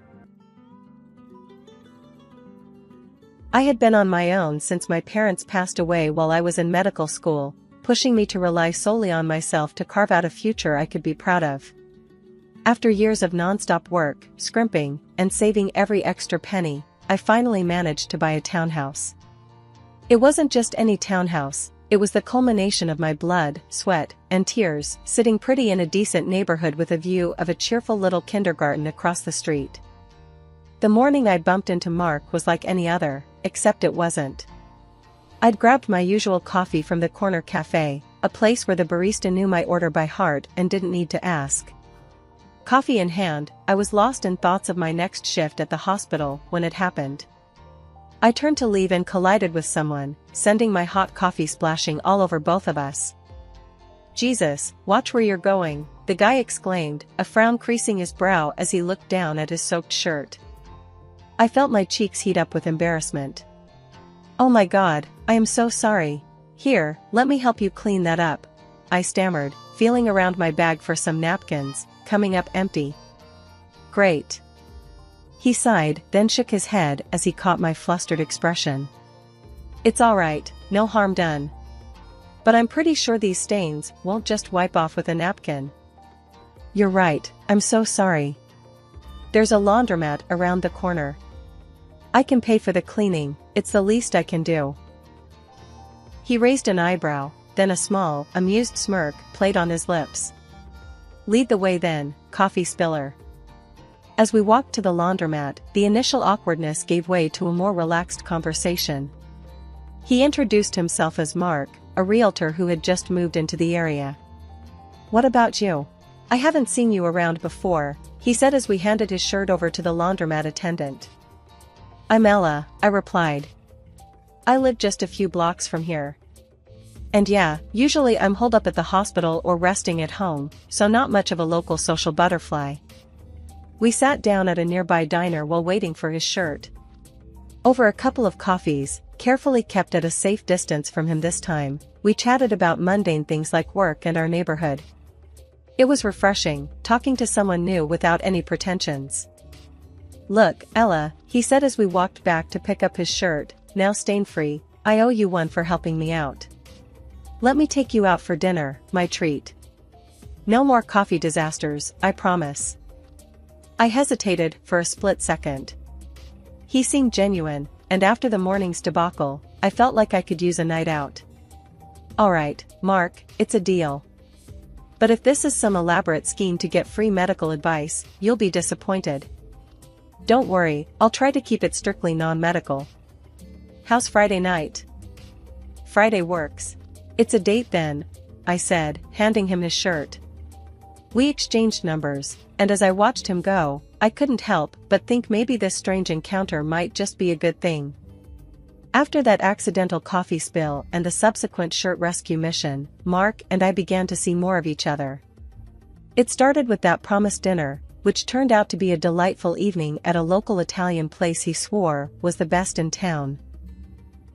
Mark was easy to talk to, and for a guy who sold houses for a living, he sure knew a lot about a lot of things. As the evening wound down, he looked at me, a playful challenge in his eyes. "So, life-changing enough for you?"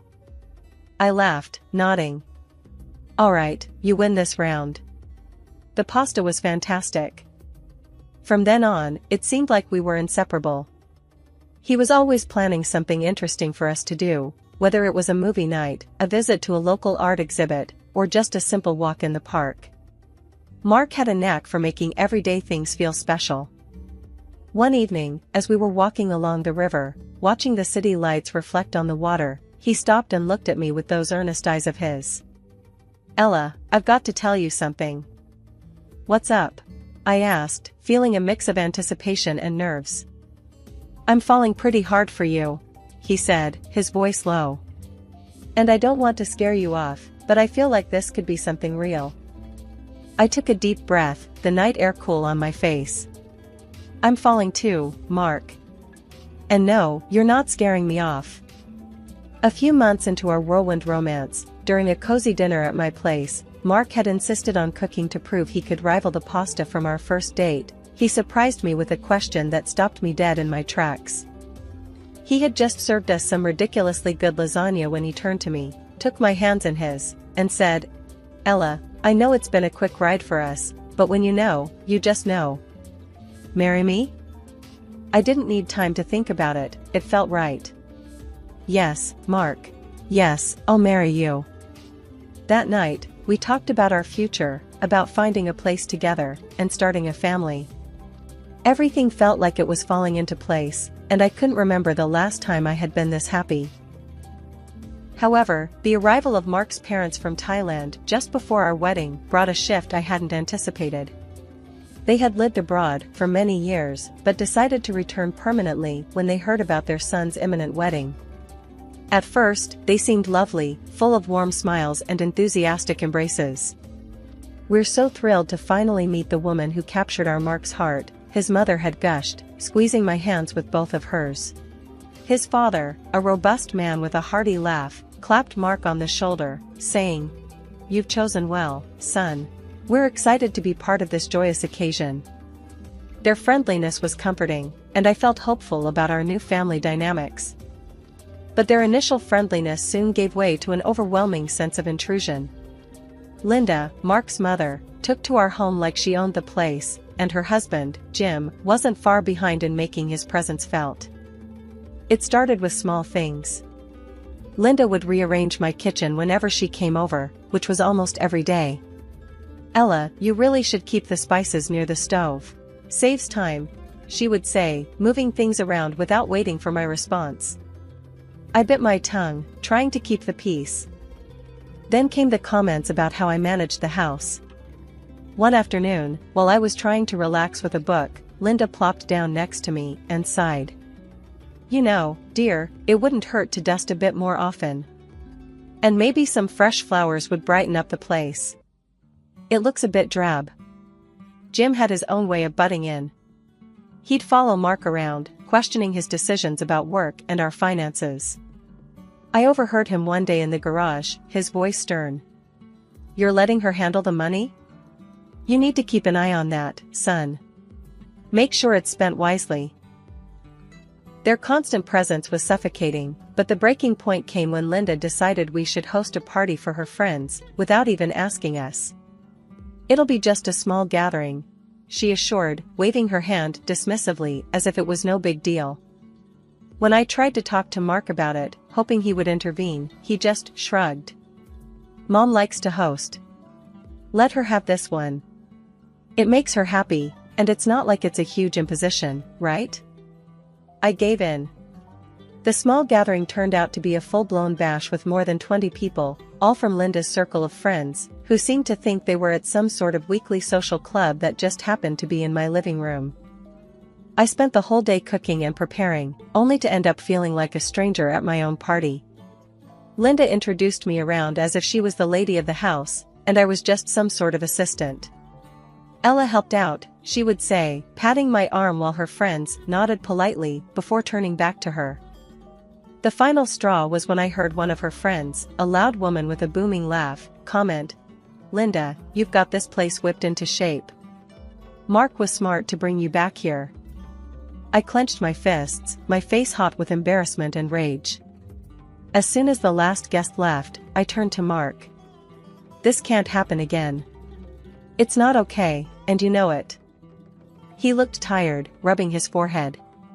I know. It's just. Mom can be a lot. But what am I supposed to do? She's my mom." "But I'm your wife," I shot back, the hurt clear in my voice. "That should count for something, shouldn't it?" He didn't have an answer for me, and that night, I lay awake, wondering if this was how the rest of my life would look. Sidelined in my own home, bending backward to accommodate people who clearly had no respect for my boundaries.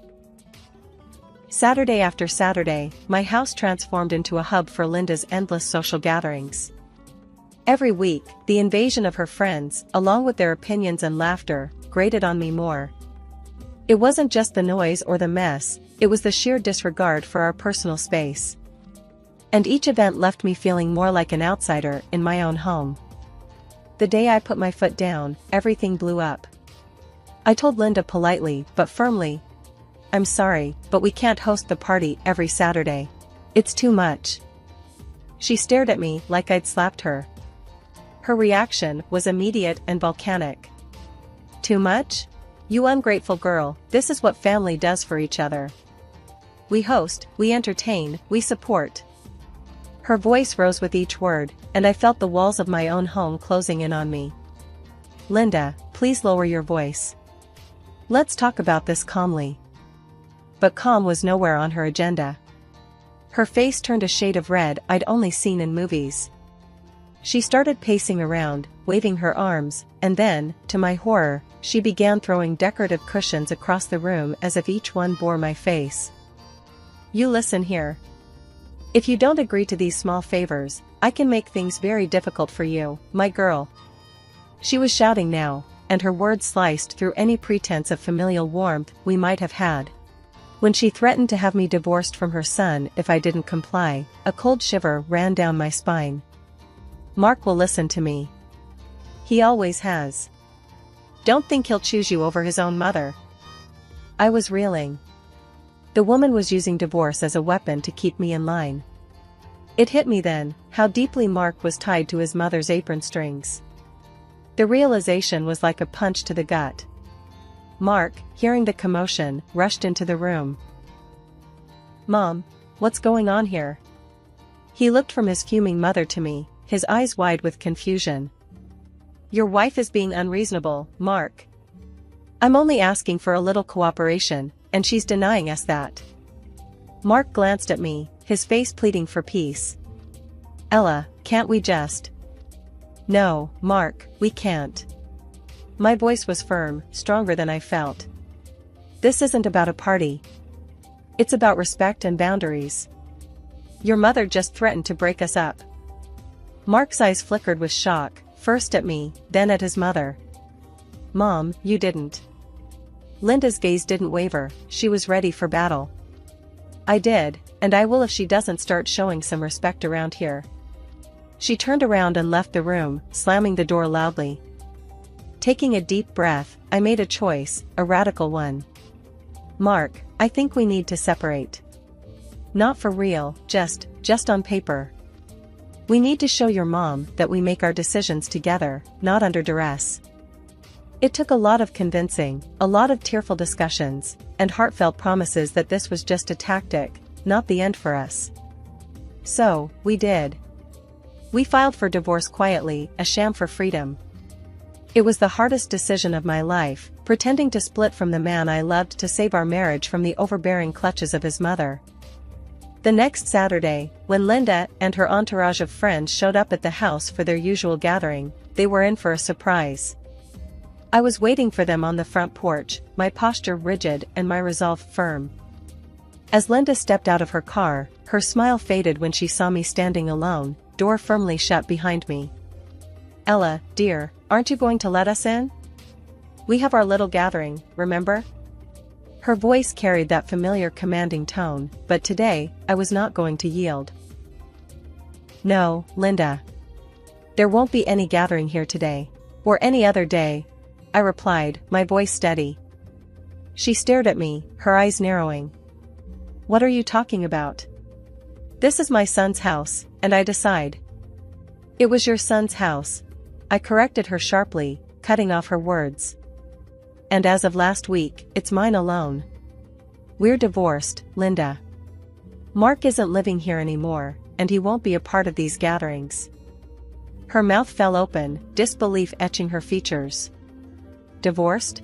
That's not possible. Mark would never. He did, Linda. And he agreed it was for the best, I said, not letting her intimidate me anymore. The power I felt at that moment, reclaiming my space and my life, was exhilarating. This is nonsense, she exclaimed, her voice rising. I'll call him right now. He'll straighten this out. Linda fumbled with her phone, her fingers shaking slightly as she dialed Mark. I could hear the dial tone, then Mark's voice answering. The conversation was brief, and Linda's face fell with each word Mark spoke. Turning back to me, her eyes filled with fury, she hissed, "You're ruining our family. You have no idea what you've just started." I know exactly what I'm doing, Linda. I'm ending the chaos you bring into my life every week. This is my home, and I will not be hosting or accommodating your social life anymore. The other women, who had been watching the exchange with rapt attention, began to murmur among themselves, their eyes darting between Linda and me. With a huff, Linda turned on her heel, her friends trailing behind her like lost puppies. They got into their cars and drove off, leaving a cloud of dust and a profound silence behind. After the sham divorce, Mark and I maintained our relationship secretly, meeting in less conspicuous places and spending time together like two teenagers sneaking around. It was absurd and painful, but necessary. One chilly evening, Mark texted me, "Meet me at the Old Town Diner. The one with the busted neon sign. Need to see you." Reading his message, I felt a mix of excitement and nervousness. I threw on my coat and headed out, making sure to keep my head down as I walked into the diner. It was a quiet place, mostly forgotten by the town's newer residents, which made it perfect for us. As I slid into the booth across from Mark, I could see he was tired, the lines around his eyes deeper than I remembered. "Hey," I whispered, reaching across the table to squeeze his hand. "Hey," he whispered back, a small smile breaking through his fatigue. "I've missed you." "Me too," I said, my heart aching a bit. "How are you holding up?" Mark sighed, his gaze dropping to our intertwined hands. "It's been hard, Ella. Not seeing you, not being able to just come home. Mom's been, well, she's been herself." I nodded, knowing all too well how overbearing Linda could be. But we're doing the right thing, right? Keeping our distance, for now, to make her see we're serious about needing space? Yeah, we are. It's just tougher than I thought. Mark squeezed my hand a little tighter. But how about you? How have you been handling the house all alone? I shrugged. It's been okay. Quiet. Peaceful, even. I just miss having you there. The house feels empty without you. The waitress came by then, dropping off 2 mugs of coffee and a plate of fries. We both thanked her and waited for her to leave before continuing. Ella, I've been thinking, Mark said, breaking a fry in half. Maybe we should start looking for a place of our own. Somewhere new, where we can start fresh, away from all this drama. A new place. The idea was both thrilling and daunting. I like that idea, but what about the money? And the house? We'll figure it out, he said confidently. I can handle the house, maybe even talk to a realtor about putting it on the market. As for money, well, we've always been good at managing that together. True, I agreed, feeling a spark of hope at the thought of a new beginning just for us. Let's do it. Let's find our own place, something that's just ours. We spent the next hour talking about potential areas to live in, types of houses we liked, and how we'd decorate our new place. It felt good to dream together, to plan a future that seemed a little brighter than the past few months had been. When it was time to leave, we stood outside the diner, the cool air making me shiver slightly. Mark took off his jacket and draped it over my shoulders. I've got you, he said softly, pulling me into a hug. I know, I whispered back, holding him tight. And I've got you, too. We parted ways that night with a plan in mind, our spirits lifted by the promise of a new start. It wouldn't be easy, but with Mark by my side, I felt like we could handle anything. Even Linda. A year later, our persistence paid off.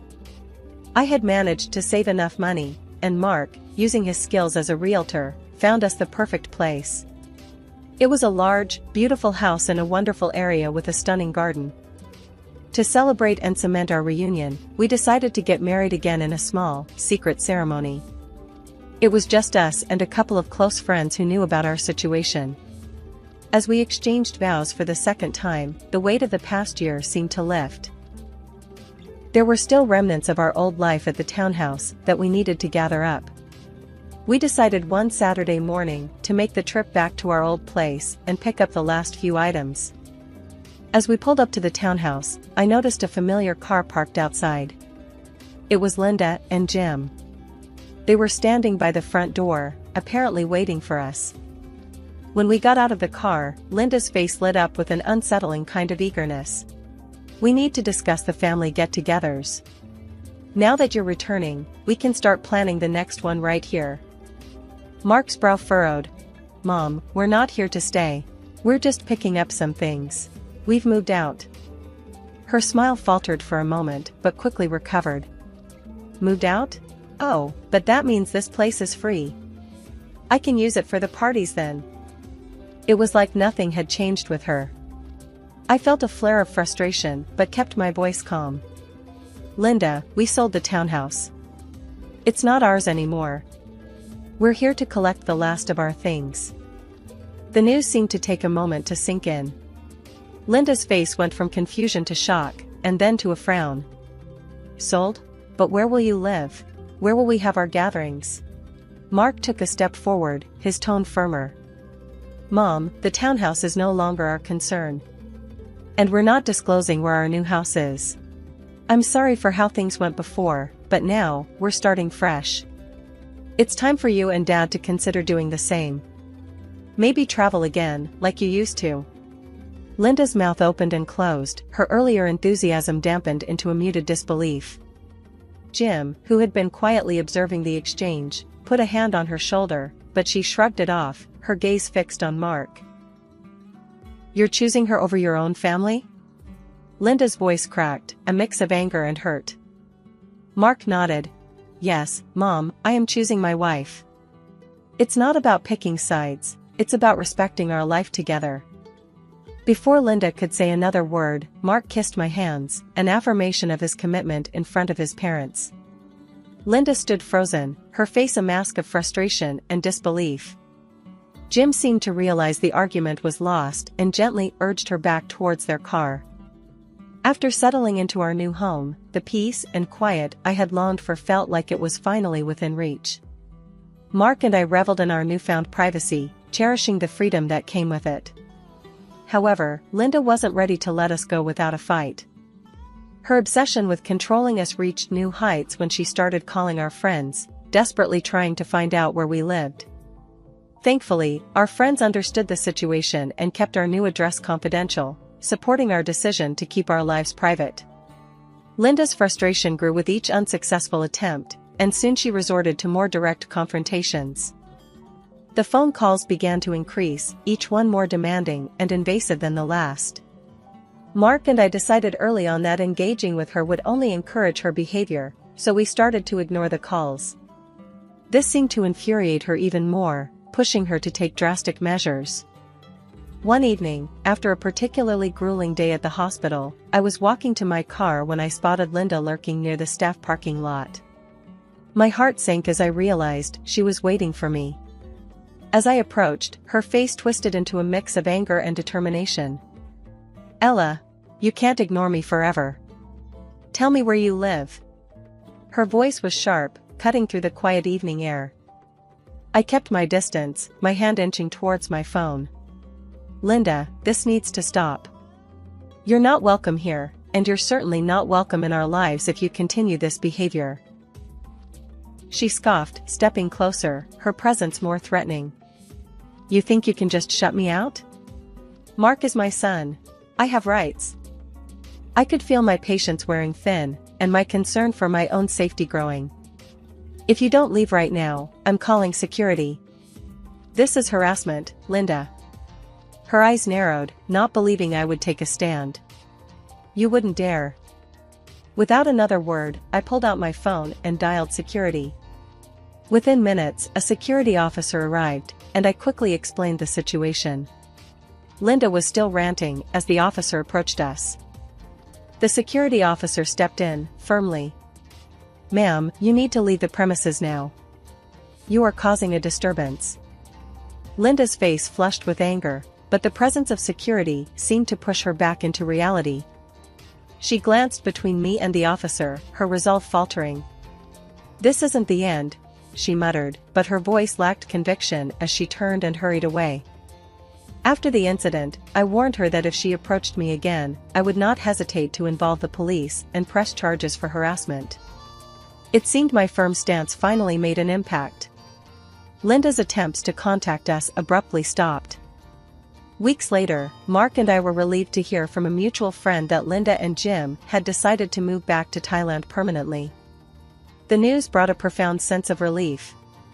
It felt like the final cloud hanging over our new life had been lifted, allowing us to truly start afresh.